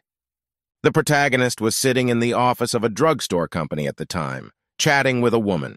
With interest, the guy asked the woman what is the social package in their company. A woman was telling a schoolboy about the social package. Du-yong pretended to listen attentively to the woman. The protagonist was very worried. He was mentally thinking that his friend Lee Yu-sun should come back soon. Suddenly, the door opened, and Ling Yu-sun appeared in the room. He asked the woman and her friend with interest if they had waited for him. Ling Yu entered the room as if nothing had happened. He tried to look as suspicious as possible. The woman replied to the schoolboy that she was answering questions for the dunya. Lin Yu asked the woman, Did she get the card sorted out? The woman said she was fine. The woman then went to the access panel and calmly opened the door with her card. The woman said that the laboratory occupies 2 floors. Each researcher gets as much space as possible. The protagonist asked his friend very quietly, "Did you find anything interesting here?" Lin Yu calm and cheerfully replied to his friend that he had found nothing of interest. The protagonist was surprised by this answer. He had hoped that the schoolboy would still discover something interesting.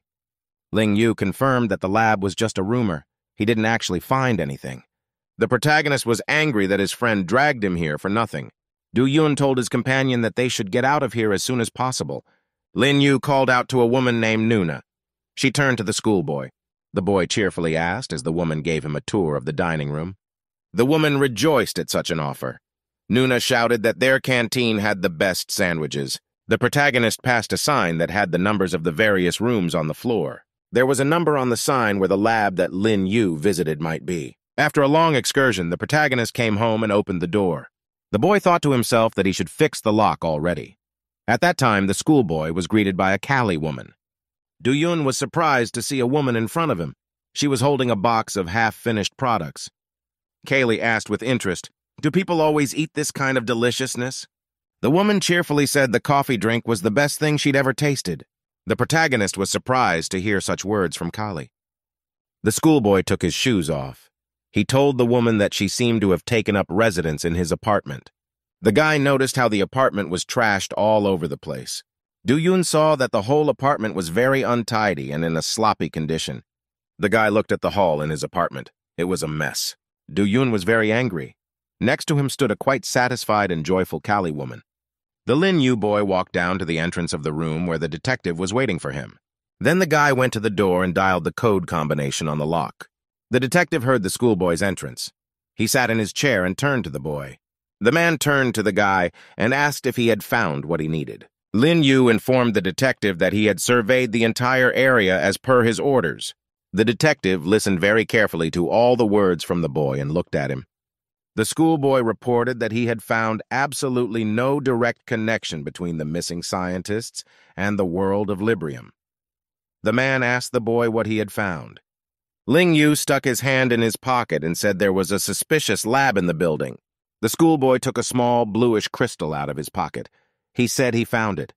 The detectives got very excited when he saw the rock. He jumped up from his seat. Ling Yu said he doesn't know what kind of thing he found, but he has a kind of strange feeling. The guy said that when he sees the crystal, he feels the same way he does when he sees the portal. As soon as he saw the rock, it was as if he was immediately sucked there. Lin Yu told the important detective that they should definitely investigate this. The man praised the schoolboy and said he was free to go. As the guy was heading for the exit, a man called his name. The detective told the schoolboy that he never let him down. He added that he hoped it would always be like that. After that, Ling Yue excitedly and joyfully confirmed the detective's words. Ling Yu left the detective's office. He left thinking about something of his own. When the schoolboy came out of the door, he was followed very closely by a detective standing off to the side. The man was very annoyed. He looked at the schoolboy with anger. While at the protagonist's house, a woman read a comic book and excitedly yelled that she saw envy there. The main character was very surprised. He didn't know what the woman was talking about. Kaylee held the comic book in her hands and told the guy to look at the pictures carefully. The woman revealed to the main character that one comic book hero is jealous of another. Du Yun asked the woman how much she had read since she didn't even know the Earthling language. Kaylee explained that the comic book was full of pictures. Protagonist asked by a woman, how could a person from Librium know their language? The schoolboy told the woman they couldn't have the same language, so the people in the Librium were able to learn their language. The woman excitedly slammed the comic book shut. She wanted to explain everything to the guy. Kaylee told the protagonist that they were also learning how to communicate with Earthlings, after which the woman came close to the schoolboy and looked at him very carefully. Kaylee explained that they understand each other not because they speak the same language with different alphabets. The protagonist got very agitated because the woman from the parallel world was so close. Kaylee looked carefully at the schoolboy and wanted to explain to him what was wrong. A woman told a guy that they don't communicate through language, but through telepathy. There's something that connects her and the boy, and that's why they're communicating. The main character's sister woke up in a strange place. She was very shocked. The girl was sitting in an obscure suit on the floor. She was still in her glass chamber. The sister started rubbing her arm. She wanted to bring herself to her senses as soon as possible. After that, the girl started rubbing her leg with her hand. She wanted to take her mind off her thoughts a bit. Gradually, the sister came to her senses. She realized that what she had seen was just a dream. The scientist approached and carefully asked the girl, "Is she sweating because the room is very hot?" Then the sister rushed to the glass wall of the room and started banging on it with all her might. The girl asked the surrounding scientists very angrily, what on earth had they done to her? The scientist in the white coat asked the girl, a little surprised, "Does she remember everything?" The scientist heard the girl yell very angrily that she remembered everything as she was in a lot of pain. The girl said exhaustedly, "Is the scientist joking?" The scientist told the girl to tell more about what she felt. The main character's sister was very angry. She felt very bad. The scientist very calmly asked the girl if she was dizzy and nauseous. He demanded that the girl tell him everything in detail. The sister was very much frightened and angry with the scientist because of his questions. The sister angrily shouted to the scientist that she was not a guinea pig and demanded that she be released now. The scientist told the girl calmly that she was in a lot of pain and she would have to be patient for a while. Afterwards, the scientist explained to the girl that she would be released when her twin arrived. They were in trouble, so they sent someone else to fetch the protagonist. The scientist pressed a button on the remote. He said the rules, there are rules. The scientist added that the girl should be patient. The temperature in my sister's cell began to rise sharply. There was steam all around. The girl became very sick and heavy. She staggered and couldn't sit up. Due to the intense heat, the girl fainted and collapsed on the floor of the cell. The protagonist was sitting in his apartment in a high-rise building at the time. Do-Yun sadly noticed that his girlfriend from the parallel world of Kali had simply disappeared somewhere. The boy looked sadly at the lowered bed and thought to himself, why did he believe woman? The protagonist couldn't figure out where the alien from the parallel world in the big city had gone. At the same time, Kaylee moved leisurely and cautiously through a city that was unfamiliar to her. The woman was very excited. She realized she couldn't wait another 2 whole months for the portal to open. Kaylee moved through the city streets and knew she had to find another portal. The woman realized she had to get out or things would be bad for her. Kaylee remembered a scientist she worked with who called her rude names all the time. A woman was moving quickly down the street. Suddenly, someone from outside called her name. Kaylee was very much surprised. She knew that no one in this town could know her at all. The woman noticed a young man with yellow hair sitting on the wall. He was looking at her with great attention. The man smilingly told the woman that he was very much worried. Kaylee was very unpleasantly surprised. This meeting wasn't in her plans. The woman asked the man how he got here. The man took Kaylee's hand and said that he had begged the professor to be trusted to find her. The man said he was so worried he couldn't sleep. The man recalled that Kaylee had never failed a mission. Afterwards, the man said fearfully that he had decided that Kaylee had found another chosen one for her. Kaylee woman rudely shouted to the man to say no more as she did not want to listen to his heresy. The man said very ingratiatingly that he was doing all this because he had talent. The woman said she was on a conscientious mission and she would not work with a man under any difficulties. Kaylee said very convincingly to her interlocutor to tell the professor that she could catch the protagonist. After that, the woman started running away. The man was very upset. Kaylee decided to return home to the protagonist. She couldn't understand why her supervisors sent a man to her. The protagonist saw Kaylee and was surprised to tell the woman that he thought she had escaped. The woman told the guy very irritably that she was back from a walk. Do-Yun asked the woman in surprise, "Did they go out through the window for a walk?" Afterward, the guy noticed that the woman's feet were very dirty, as if she had been running a lot. Do-Yun was very unhappy about the girl walking around the apartment with dirty feet. The protagonist ordered the woman to go to the bathroom and wash her feet. At this time in the lab, a student with glasses was researching information in detail on the internet. The lab was full of all kinds of research equipment. The student watched the monitor screen carefully. He analyzed the information. A bluish crystal from a parallel world floated on a table in a special vessel nearby. The guy noticed an interesting news story. It was about an Arium company. The student was surprised to notice a familiar face in the photograph. It was the young protagonist with his sister. Kaylee's woman was sitting on the couch at the main character's house. She was sad. After a long pause, the woman told the guy that he had nothing to eat at home. The protagonist turned around and grudgingly told the guest that she was getting stale. Kaylee told the guy rather and capriciously that there really wasn't any food. She shook the empty box. Do-yun thought about the woman's words. He decided to himself that he would have to ask for an extra scholarship. Kaylee was sitting there looking at a box of food. The guy suggested the woman go out tonight. The woman was very frightened and surprised. She asked, "Do Earthers really eat on the street?" The protagonist and his girlfriend were walking down the streets at night past the stores. The streets of the city glittered with bright lights. Boyfriend and girlfriend were looking for a place to eat. Kaylee told the surprised protagonist that he was wearing different clothes today. The guy explained that it was Sunday. The main character told his girlfriend they'd get groceries tomorrow. In the meantime, they could eat at the restaurant. He opened the door to the place. The guy and the woman were sitting inside a fast food joint. Very soon the protagonist and the Kali woman were brought food on trays. The woman asked the guy with great interest, "What is the name of such a food?" Do-yun replied to the woman that such a food is called hamburger. Do-yun told his companion that she could eat for now, but he wanted to ask her something. Do-yun looked at Kali with great attention and asked, "What did she see in the portal?" At this time, a man from a parallel world with yellow hair silently approached the table. The man looked carefully at the woman sitting at the table and called her by name. The man menacingly asked Kaylee how she could do this to him. The woman was surprised and frightened. The man then looked at the protagonist and said he was their test subject. The man became angry and said in a harsh voice that the woman had acted cruelly. Kaylee was still holding the hamburger in her hands. She noticed the glass with the drink starting to freeze and shake. The woman shouted to the terrified protagonist to be more careful. In order not to waste time, woman rushed to the aid of the protagonist. The man with yellow hair looked at Kaylee with resentment and hatred. Female Kali protected the protagonist with herself when ice shards flew at him. Do-yun was very frightened. He couldn't imagine that they would be attacked in the restaurant. Kaylee irritably shouted to the man that he could have killed the protagonist. The man, frightened, said they need Do-yun alive. The professor needs a live specimen. Then the man asked the woman, did she forget that killing is their job?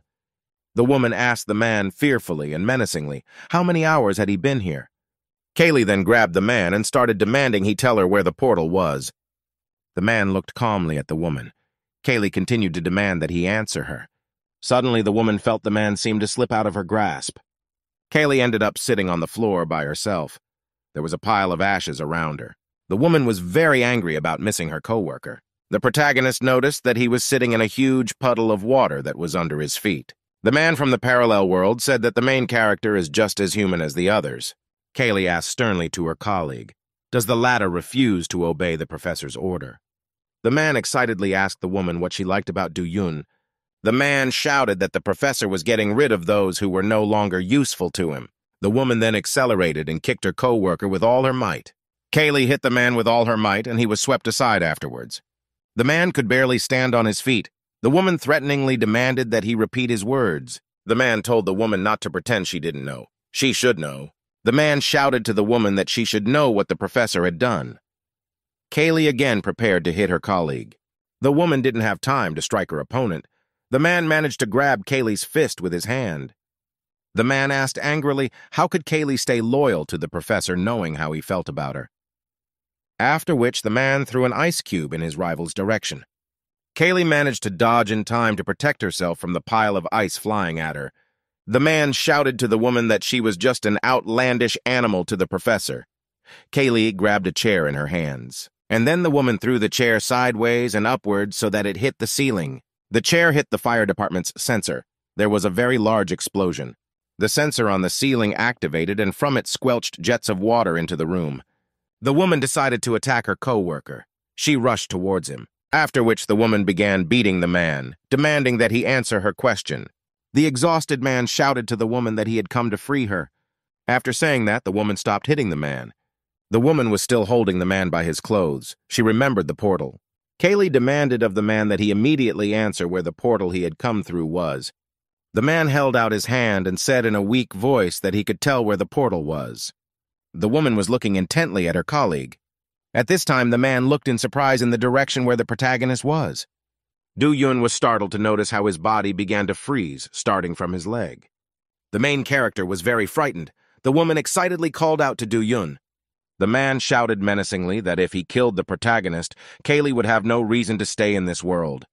The main character was almost completely frozen. To himself, he felt very cold. The overjoyed man shouted that he and Kaylee would now be able to go back together. Suddenly, the woman and the man heard a noise, as if something had broken. They saw shards of ice.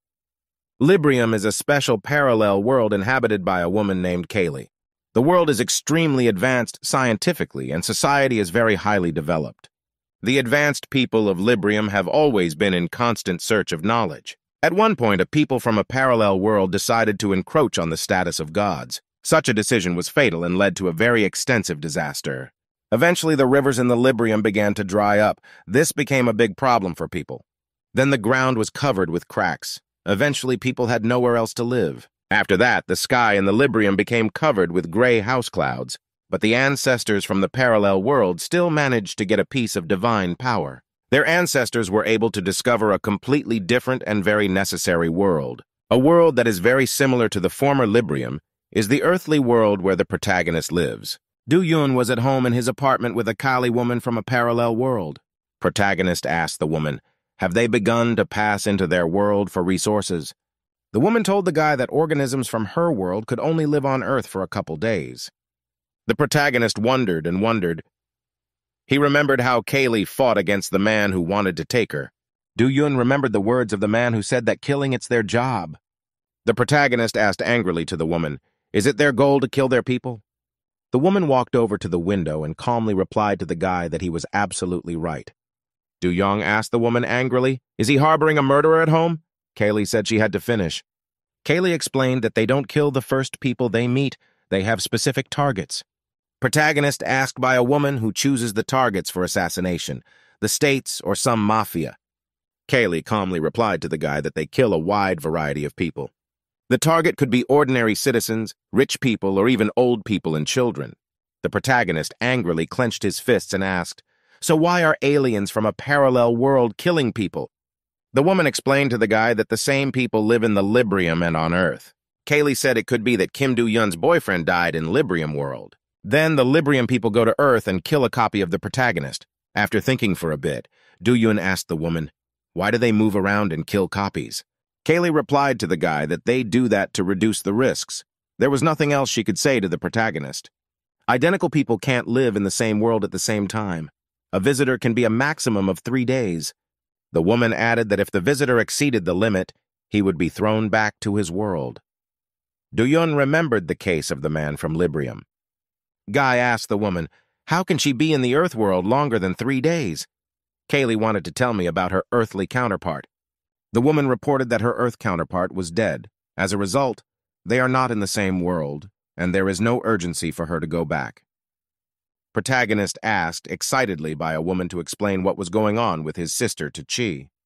Suddenly, the protagonist froze. He felt as if visions had arisen within him. Do-Yun clearly saw as if his little sister ran out of the room to the balcony to the railing. The excited boy ran up to his sister before Hai and asked fearfully what she was doing. The protagonist reached out his hand in time to grab his little sister. Do-Yun grabbed her sister's clothes, but she held on to the balcony railing with her hands. Then the boy saw his sister fall down from a great height. The boy looked down from the balcony with great fear and consternation at the girl who had fallen out. The protagonist saw his sister lying dead on the ground in a large pool of blood. Do-Yun Yasno saw the body of his younger sister lying lifeless on the ground. Suddenly, the protagonist saw as if his sister had been resurrected for a moment and was standing in front of him. The main character was terrified. He thought it couldn't happen at all. The woman, frightened, asked the guy if he was okay. She grabbed him by the shoulders. The protagonist waved the woman away and said calmly that he was fine. Do-Yun told Callie that he has to go to school tomorrow, so he should get some sleep. The guest from the parallel world watched intently as the dejected boy walked to his room. The next day, the protagonist came to school. He was walking through the building. A schoolgirl was walking down the steps and noticed the main character walking beside her. The girl greeted the schoolboy and asked him how he had spent his weekend. Do-Yun waited for his girlfriend and told her in return that things were going so far. The schoolgirl excitedly told the guy that he didn't look important. She asked if he was okay. The protagonist smiled at the schoolgirl and told her he was fine.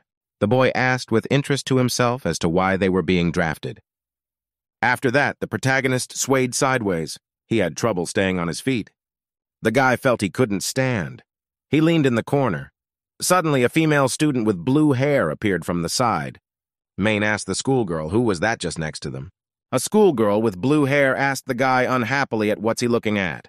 A schoolgirl with blue hair walked up and grabbed the girl under her arm. The girlfriend told the guy that Ji-hee approached her. After that, Ji-hee looked angrily at the main character and said he was a pervert. Ji-hee then directed her girlfriend further down the school hallway. The protagonist couldn't understand what kind of new girl Ji-hee had just been in front of him. The main character walked with the detective through the corridors of the building. The man told the guy that this laboratory is needed to attract special people and develop their abilities. Do-yun silently followed the detective through the long and bright corridors. The detective told the guy that the lab has extensive facilities. There's room for training. The scientists are also looking for a method to stop the flow of people from the Librium. Suddenly, the man stopped and asked, "Did the protagonist go to the Arium Company last week with his friend Yu-sun?" The protagonist calmly confirmed to the man that he went to the Arium Company. The detective informed the protagonist as they walked down the hallway that they were constantly investigating places like the Arium Company for the possible presence of Librium people. The guy was a little surprised. He stopped and asked the man what this was all about. The detective explained that it wasn't at all like the people from the parallel world weren't just after those with superpowers. Do-yun said incredulously to the detective that he could not believe that such a reason was a real reason for the existence of such a laboratory. Afterward, the guy told the man that he wasn't sure if his lab was doing everything solely to build relationships with people from other places. The protagonist firmly told the detective that he didn't want to get further involved. The man calmly addressed the guy by name. The detective said Do-yun is very smart and very quick-witted. Then the detective told the guy instructively that he should learn to hide his intentions when he was pursuing a target. After that, the man fell silent. With a satisfied look, did he get ready to say something else to the guy? The detective asked the surprised protagonist if he knew about his powers. Do-yun silently and attentively looked in front of him and saw Detective Han. The detective said that this lab was a branch of the government. He also added that they were unlikely to be able to stop the Librium people for good. The man explained that people from the parallel world were very persistent and stubborn. Do-yun recalled to himself all the people from the Librium he had seen. After much deliberation, the protagonist asked the man, "Is their purpose to suppress?" The detective explained back to the guy that all decisions are made at the top, at which time the detective noticed a guy with white hair approaching them. The man told the guy to give the protagonist a tour of the lab. The guy lazily replied that he didn't have time for that. After a brief pause, the guy looked around at the protagonist and told him to follow him. Do-yun agreed to take a walk around the lab with the guy.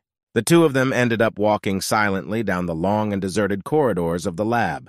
The protagonist was silent. He wanted to ask the boy something, but he couldn't make up his mind. The guy turned around and asked Do-yun if he saw it strange that no one was asking questions here. The protagonist asked in surprise at his interlocutor. Had the latter heard his words? After that, the main character turned around and thought about it. He had a lot of questions for the guy.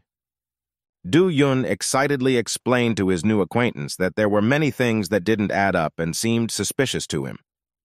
The boy replied that the others also shared the protagonist's concern. The guy sadly told the protagonist that no one has found the answer yet. After that, the guy gave Do-yun a strange look and said, "There are reasons of their own for staying here." The guy ended up telling me that the lab was just recently completed. The guy explained to the main character that all the contestants were about his age and for him to memorize them.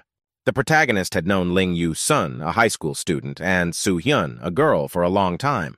Afterwards, the protagonist saw a girl with blue hair named Ji-hee, who was a bit familiar to him. He asked his companion how old she was. The guy explained that the girl was a hockey star, but then broke her leg in elementary school. At that time, Ji-hee picked up a bat and wanted to fight someone. The girl with the bat went full throttle against her opponents.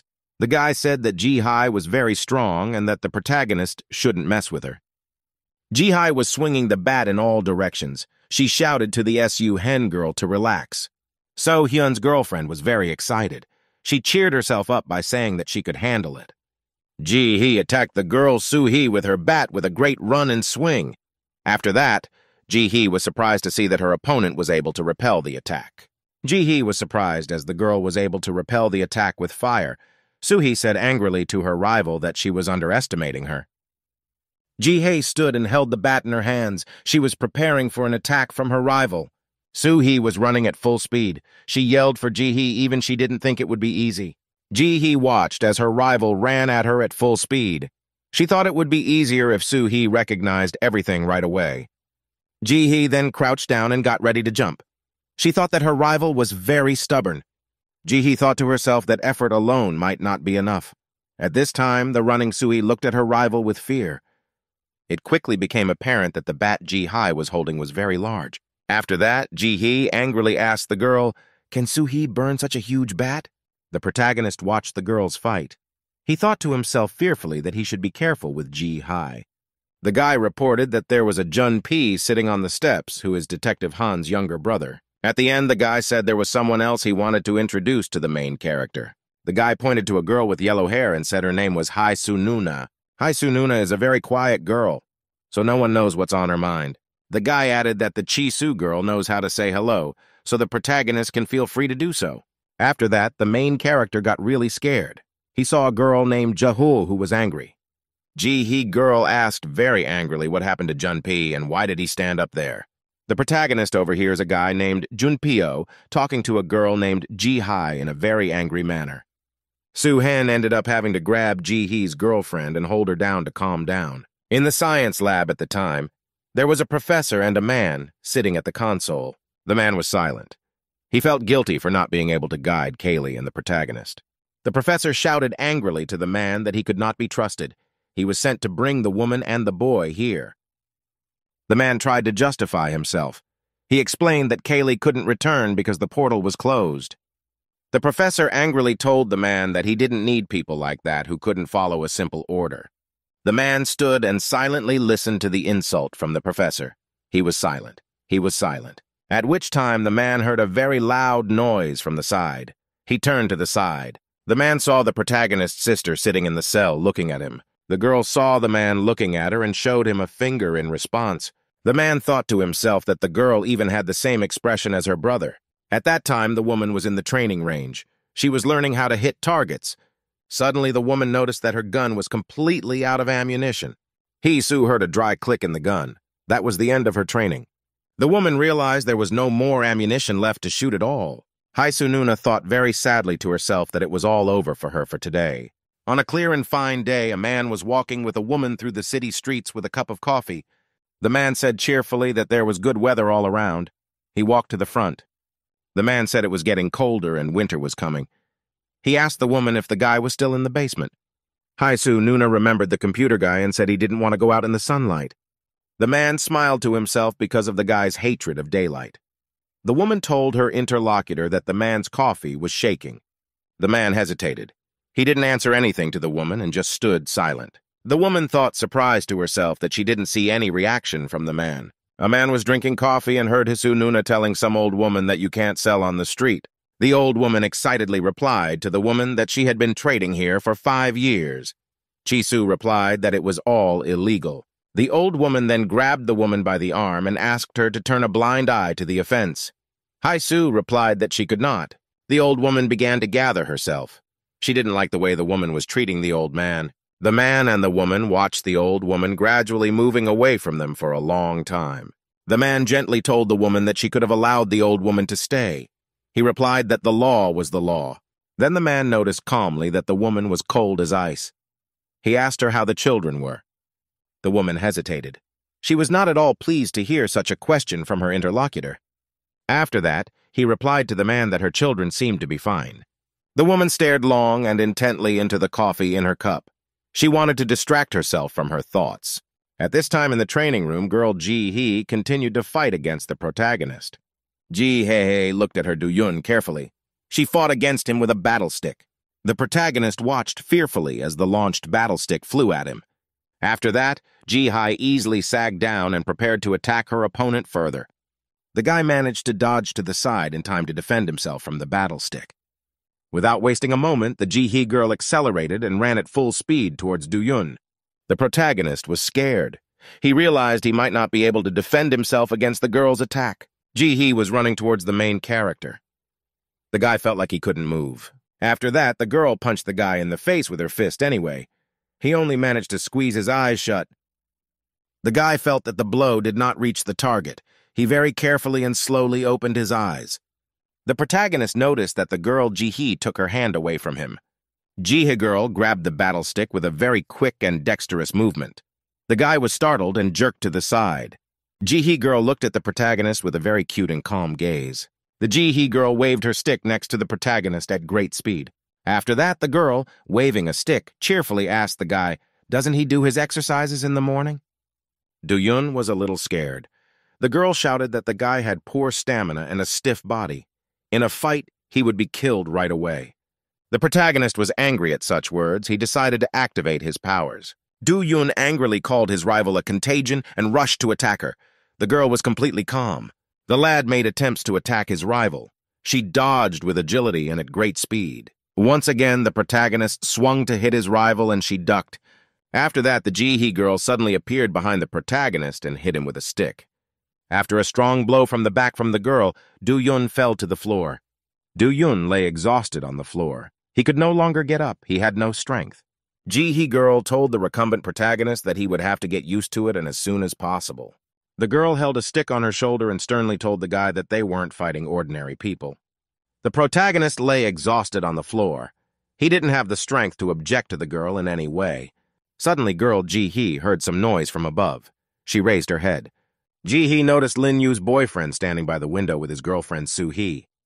Ji-hee asked the girl excitedly if she had seen how the main character had just been beaten. Soo-hee said excitedly that Do-yun is simply a rookie. Late at night, the protagonist was walking home after practice through the deserted streets. Do-yun was exhausted from the past training session. He walked leisurely in the direction of the house. From behind the main character, a girl named Ji-hye was walking leisurely down the street. The annoyed guy stopped at the streetlight. He didn't like the girl following him. The guy asked the girl very angrily why she followed him. Ji-hee replied to the main character that they live in the same direction. After that, Ji-hee pounced on the guy from behind and said he called an innocent girl a stalker. Do-yun replied that the girl has strength like a superhero. The protagonist shouted angrily at the girl to get off him. Suddenly, the girl saw an acquaintance named Soo-yun nearby and started calling her loudly. The boy demanded that Ji-hye get off him. Ji-hye said her best friend Soo-yun was standing nearby. She called out to her again. Soo-yun stood near the crosswalk and didn't react. Ji-hee called out to her acquaintance once more. The protagonist, standing with his girlfriend, was slightly surprised and flustered. Do-yun said cheerfully to the girl that he thought they were friends together with Soo-yun. Ji-hee replied to the guy that there was something wrong with her girlfriend. The protagonist and his girlfriend waited for the green light. After that, Do-yun and the girl quickly ran across the crosswalk to the opposite side of the street. Ji-hye's girlfriend really wondered where her friend had gone. The main character said that she might have been mistaken. After thinking for a while, the protagonist slyly said that maybe Ji-hye wasn't mistaken. The Ji-hee girl looked down carefully and said her girlfriend dropped something. The girl noticed a keychain lying on the sidewalk that could have belonged to her girlfriend. Ji-hee held the keychain in her hands and said excitedly that it belonged to Soo-yun. After that, Ji-hee suggested that the guy go and return the keychain. Soo-yun lived not far from here. Do-yun thought there was something wrong. The protagonist thought about the missing girl Soo-yun and realized it was all very suspicious. Ji-hee's girlfriend then walked up to the guy and grabbed his arm. Ji-hee with a cute expression on her face. She told the guy that he wouldn't let the little and innocent girl walk alone at night. The girl smiled as calmly and sweetly as possible at the protagonist. Do-yun felt bad. He didn't want to go together with Ji-hee right now. After a short pause, the protagonist said that he agrees to go along with his girlfriend now, but he has a bad premonition. One day at school, Ji-hye found her friend Soo-yun. Ji-hee shouted and called out to her acquaintance Soo-yun, standing beside her with great excitement. Soo-yun was exhausted, lying asleep on her desk. Her friend shouted to her that she had to get up because it was time to eat. After a long pause, Soo-yun barely lifted herself above the desk. She asked grudgingly, "Is it really time already?" Ji-hye decided to sit and chat with her friend Soo-yun. Ji-hye asked a friend what's wrong with her lately. Soo-yun sleeps all the time and is in the clouds in class. Soo-yun told her friend exhaustedly that it was because she had signed up for another class. Ji-hee was very surprised. She asked her friend, did she sign up for another class? After that, Ji-hee asked excitedly to her girlfriend, is that one going to study to death? A little excited, Ji-hye asked her friend Soo-yoon to let her copy her Korean history homework. Soo-yoon was surprised at her friend's request that she was asking her to cheat for the umpteenth time. Ji-hee said that she only needed one more time to cheat. Soo-yoon told her girlfriend that her homework is now in her bag. Ji-hee got very excited. Soo-yoon took out some notebooks from her bag. One of them really interested her friend. Ji-hye picked up a notebook that had a space theme. She was surprised and asked Soo-yoon, does this notebook belong to her? The Soo-yoon girl was very unpleasantly surprised that girlfriend had taken her notebook. Ji-hee told her friend that she thought she only liked notebooks in pastel colors. Suddenly, Soo-yoon snatched the notebook from her girlfriend's hands very abruptly and said that it was all nonsense. Ji-hee looked at her friend in surprise. She said, a notebook is still a notebook, no matter what it has on the cover. After that, Soo-yoon put her notebook under her desk. She asked her friend, how is her schooling going? Ji-hee smiled at her friend and said that she is the best in the center, no one can overtake her. Ji-hye told her friend to be careful or she'd hurt herself again. Ji-hye told her not to worry about her. The main character and his girlfriend, Ji-hye, came to the house where their girlfriend Soo-yoon lived in the evening. Ji-hee said excitedly that they had come. The protagonist thought to himself that the building was very big. The guests went to the intercom. They wanted to call the apartment where Soo-young lived. Suddenly, there was a very strong explosion in the building. The shockwave blew out the windows. Ji-hye's girlfriend got really scared because of the explosion. She realized that something might have happened to her girlfriend. The protagonist was scared too. He realized his worst suspicions had come true. Ji-hye's girlfriend was very scared because of the explosion. She decided to rush to her friend's aid. Ji-hee started banging on the front door of the house with all her might. She called her girlfriend's name. An agitated Ji-hee saw that no one was answering. She frightenedly demanded that Soo-yoon open the door. Suddenly, the door of the building opened and a very frightened woman ran out. The shocked woman fell to the ground. The guy and the girl were very surprised. Girl Ji-hee, a little coming to her senses, asked the woman what happened and what happened to Soo-yoon. The shocked woman repeated the Soo-yoon girl's name and said something about her room. Ji-hee was very much displeased. She wanted to tell the woman that she didn't understand what she was saying. The main character came over and pulled the girl aside. He wanted to talk to the woman himself. The guy walked up to the woman and touched her with his hand. He wanted to talk to her. After that, the protagonist looked into the woman's eyes with great attention. Do-yoon noticed the woman's gaze swam a little. He activated his skills. An exhausted woman nearly collapsed. The protagonist was able to support her. A very surprised Ji-hee asked the guy, how on earth did the guy manage to find out? The main character told his girlfriend that there was an explosion in Soo-yoon's room. He was still holding the woman in his arms. The guy said it looked like someone came in. He didn't get a good look. Ji-hee's girlfriend told her boyfriend to stay outside and she would go look. Do-yoon replied to her girlfriend that it was all dangerous. Ji-hee tells the guy that he can't do much to help, so just let him sit outside. The main character saw a keychain belonging to Soo-yoon on her backpack. Do-yoon looked carefully at the keychain lying there. He decided to take it for himself. At this time, the girl went up into the building. There was smoke and soot all around. The girl went into the apartment where her girlfriend lived. There were blast marks all around. Ji-hye walked through the apartment, furniture crunching under her feet. Looking around, the girl grudgingly noted around her that the place was a complete mess. Ji-hee heard a suspicious rustling to the side. She thought she could only attack stealthily. The girl ran toward the stairs. She could hear the noise coming from somewhere above. The schoolgirl climbed the stairs very slowly and carefully. The upper floor showed signs of destruction.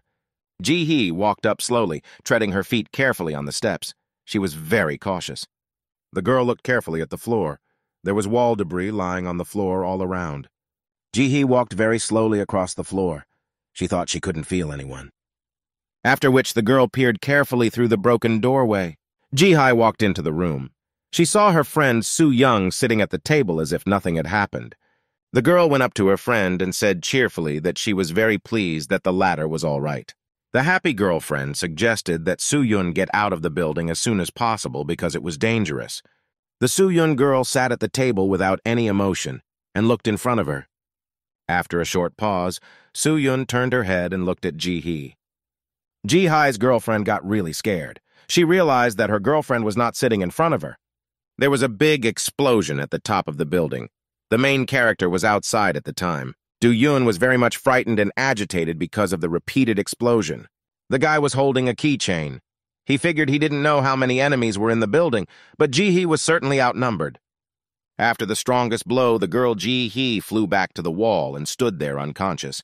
Ji-Hi stood with her back against the wall. A small crackling sound could be heard around her. The exhausted girl thought to herself that she had seen her girlfriend's doppelganger.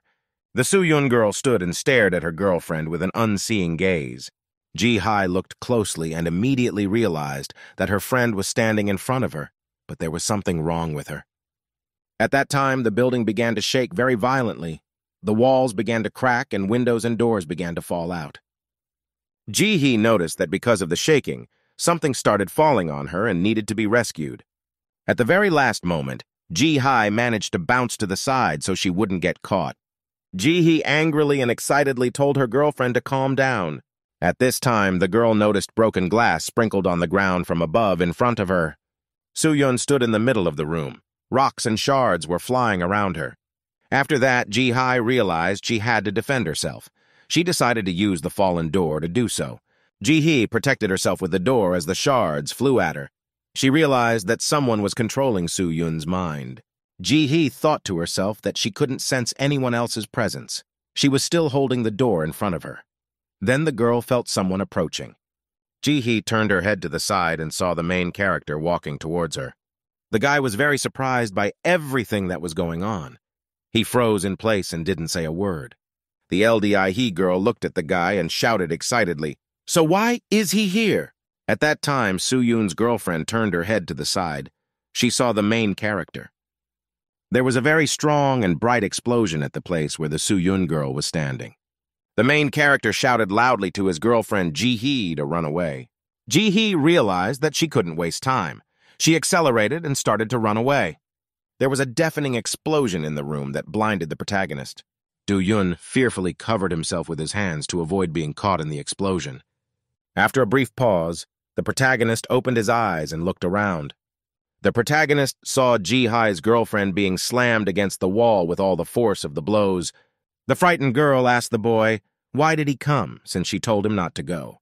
The main character was very excited. He was scared after everything that happened. Do-Yun told the scared girl that he was simply worried. Ji-Hi was surprised because the guy was worried about her. The girl was standing near a wall with cracks running down it. She held her up. The guy asked the girl what happened to her friend Soo-Yun. Ji-Hi replied that she didn't know about her friend's fate. Ji-Hi said that everything that was happening was unrelated to the Librium. She didn't sense anyone outside. If someone wanted to kill Soo-Yun, the girl would be dead by now. The guy excitedly asked what happened to the girl. Soo-Yun. Ji-Hi replied that she is trying to think for now. Ji-Hi remembered that the Soo-Yun girl had psychometric abilities, but everything looked like she was using them unwillingly. Ji-Hi was very excited. She was thinking about everything that was going on to the utmost. Suddenly, the girl was struck by a hunch. The guy asked, what did she think of? The girl reminded her friend that special conditions were needed to use psychometric abilities. Do-Yun remembered that a person could recognize another self in a portal. Suddenly, the protagonist got very excited and remembered to himself about the portal. The guy asked the girl, is it really all for the portal? Ji-Hi replied that it is exactly like that. Ji-Hi said that if a person has spent a lot of time near the portal, it's possible. Do-Yun asked the girl, where is the portal? Ji-Hi told the guy that if she knew the location of the portal, there wouldn't be a problem. The girl was still standing against the wall. She was struggling to keep it from collapsing. The guy shouted to his girlfriend to think quickly. He reminded her that Soo-Yun and Ji were close friends. Ji, he asked excitedly, how could all this be related to the portal? It wasn't like she was spending 24 hours a day with Soo-Yun. After that, the girl yelled at the guy to stop yelling at her. Do-Yun sat on the floor. Suddenly, the boy was struck by a hunch. He thought about the girl's words about 24 hours a day. The main character started digging in his pockets. He wanted to find the keychain that Soo-Young was carrying. The guy took out a keychain from his pocket. It was the one Soo-Yun girl had never parted with. The protagonist looked at the keychain carefully. Various visions appeared in front of him. In his visions, the protagonist saw a Soo-yoon girl sitting at a desk at school. Sometimes Soo-yoon would open her space notebook and look something up in it. The main character saw the girl Soo-yoon socializing with her classmates. The Soo-yoon girl was looking at something regularly and very carefully in her space notebook. It was the notebook that had something very important to do with Soo-yoon. Schoolgirl Ji-hye abruptly and unexpectedly realized that it's all about the space notebook. After that, Ji-hee turned her head to the main character and shouted to him about the notebook. Do-yoon saw to himself a black notebook with space stars in it. He was still holding Soo-yoon's keychain. Ji-hee girl thought to herself after the words about space from the main character. The girl once again remembered holding the space notebook in her hands. There was a very loud cracking sound in the walls. They started to crack and fall apart. There are massive cracks all over the building. It's starting to collapse. Huge rocks started falling from the ceiling and onto the floor in various places. The main character and his girlfriend were lying on the floor. They heard someone's cautious footsteps. Ji-hye was lying under a pile of rocks, unable to get up. The protagonist was lying on the floor under the rocks. He barely heard someone walk up to him. There was a Soo-yoon girl standing nearby. She stood attentively looking at the lying girlfriend and the protagonist. Ji-hee girl came to her senses a little. She shouted and called out her girlfriend by name. The protagonist wanted to get up, but he had no strength in his hands. He was still holding the keychain. At this time, the girl Soo-yoon very clearly remembered that the notebook was lying on the table. Soo-yoon then clearly saw her space notebook lying on the table. Soo-yoon girl came close to her friend Ji-hee, who was still lying under the rubble. Ji-hye wanted to get out of the rubble, but she couldn't. Ji-hee girl looked over and saw that the main character was still holding the keychain in his hand. The girl shouted to the guy to hurry up and throw her the keychain. The protagonist did not understand right away. Do-yoon asked her girlfriend what she wanted. Ji-hee yelled at the guy to drop the keychain. The protagonist tried to stick out a little and free himself from the rubble. Do-yoon swung the keychain with all his might and launched it in the direction of the lying Ji-hye. The excited girl reached out her hand to grab the keychain at once. Ji-hye was able to pick up the keychain flying at her with a precise movement. The main character got excited. He watched carefully to see what the girlfriend would do with the keychain. At this time, a huge red obstacle appeared near the Soo-yoon girl's leg. Ji-hee was able to use her skills to enlarge the keychain to a huge size. After that, Ji-hee girl felt much more confident. She got to her feet. The Soo-yoon girl turned to the side and looked at her girlfriend carefully. Soo-yoon noticed that her friend Ji-hee was able to get out of the rubble safely. The main character was still lying on the floor. Soo-yoon looked at her girlfriend standing not far from her with a large keychain. She realized it was dangerous. Ji-hee looked at her friend carefully. She prepared to attack her. After that, Ji-hee raised the keychain in front of him and prepared to use it to attack. The protagonist noticed the girl Ji-hee accelerated out of her seat and ran against her girlfriend. Do-yoon heard the sound of a very strong punch after Ji-hee struck her opponent. The protagonist was very much startled and surprised. He was still lying under the rubble. Ji-hee girl stood holding a huge keychain in her hands. She glared menacingly at her defeated rival. The main character told Ji-hye that the unconscious girl Soo-yoon was her friend. At that time, an old woman, who had earlier been greeted by a Chi-soo woman, was walking past the building in the night street. The old woman was walking slowly and in no hurry. She was thinking about something of her own. Suddenly, the old woman said to herself that she had not succeeded in what she wanted. The old woman was walking and rolling her bag with her. She did not understand how she would explain everything. After all that happened, the protagonist and his girlfriend came to the training center. They showed the burned notebook to a man. The man wasn't happy. He asked the guy and the girl, did they burn everything to the ground? The main character was silent. Ji-hee's girlfriend confirmed that they burned everything and apologized. The man sitting at the table grudgingly said that they wouldn't find any clues in the ashes. Ji-hee girl wanted to get excited about the fate of her girlfriend, Soo-yoon. The man said the girl was taken to the hospital. She'll be treated there. She only has bruises. Ji-hee's girlfriend got really excited because her girlfriend was doing well. The man turned around and told the school children to go and rest. The guy and the girl left and slammed the door. The man was thinking about something of his own. Then the man abruptly picked up a pen and started writing something on a piece of paper. The man was thinking about something unhappily to himself. He was brooding and cursing. After a brief pause, the pen froze in the man's hands. He called someone an old mutt. The protagonist and his girlfriend walked together in silence through the corridors of the center. Do-yoon was walking along with his girlfriend. They were silent. Neither of them wanted to be the first to start a conversation. Suddenly, the guy and the girl both turned to each other at the same time.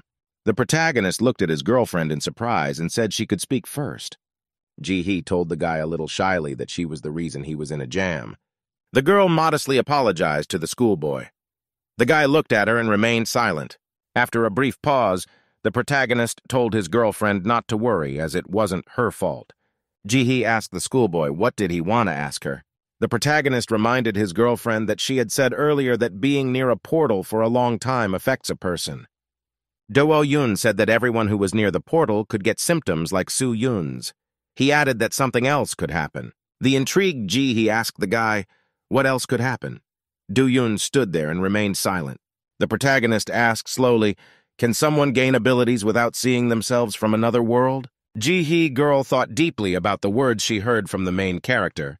After a short pause, the girl replied that she had never heard of such a thing. The guy suspiciously told his girlfriend that she looked like she'd heard. Ji-hee confirmed that she didn't know anything about anything. The schoolgirl said in an important voice that the portal was a very dangerous place. Su-Yun had been around it for a very long time. The girl told the guy that he had no idea of the consequences that could arise when it came to the other world. The guy asked the girlfriend if that's why she burned everything down. The girl confirmed the guy's words. The protagonist thought. He analyzed and rethought the words from the girl for a long time. Do-Yun asked excitedly to the girl, was the Su-Yun girl's notebook a portal? The guy asked his girlfriend, is it really possible to enter the parallel world of Librium through any portal? Ji-hee explained that some portals allow access to other measures and some don't. The portal could more accurately be called a link between the two worlds. The protagonist replied surprised that this is the first time he's heard this. Ji-hee shouted that it's all dangerous. The schoolgirl said they have no idea what's hiding in the Librium. From there, other creatures could come through and become a threat to Earthlings. The girl told the guy that she had to stop by and they could see each other later. Do-Yun said goodbye to the girlfriend. The protagonist thought about the portal between worlds for a long time. It was late at night when the protagonist returned to his apartment. As soon as the protagonist entered the apartment, he was greeted by a Cali woman. She asked the guy, why did he come so late? Do-Yun told the woman that if she was curious, then why didn't she run away like last time? Kaylee looked at the protagonist and said it was dark outside and she could get lost. The woman questioned the schoolboy about why he was late and why he had abrasions on his arms. The protagonist put his hands behind his back and told the woman he had something to tell her. The woman told the guy he was clumsy and to get in the shower and go to bed. The main character approached the woman and said he wanted to ask her something. Callie asked the guy what he wanted to know. The protagonist asked the woman, what did she see in the portal? Was it her double? The guy asked the woman if she killed her doppelganger. Kaylee didn't say anything. The woman asked the guy, why so many questions? Do-Yun demanded that the woman answer quickly. Kaylee told the guy that she killed her doppelganger with her own hands. The woman looked like her, only older. The woman suspiciously asked the guy if there was a problem with that. Afterward, the protagonist came to the meeting. He sadly told his interlocutor that he had not seen. The interlocutor looked attentively and perplexedly at the schoolboy who had passed to him. The protagonist once again very sadly repeated to his interlocutor that he had seen no one, at which time the old woman walked through the night city and came to the right building. Then the old woman went up to the right floor and went behind the door, where she was already expected. An elderly woman threw off her Panama and said she was not up to the task. After that, the old woman flopped down on the couch. There was a long silence in the room. A man standing near the window told the older woman that she had done her best anyway. The man picked up the glass of drink and said thoughtfully, Han Ki-jun is an interesting personality. The man looked at the picture of the girl standing next to him and said that it would be good if Han Ki-jun understood his warnings.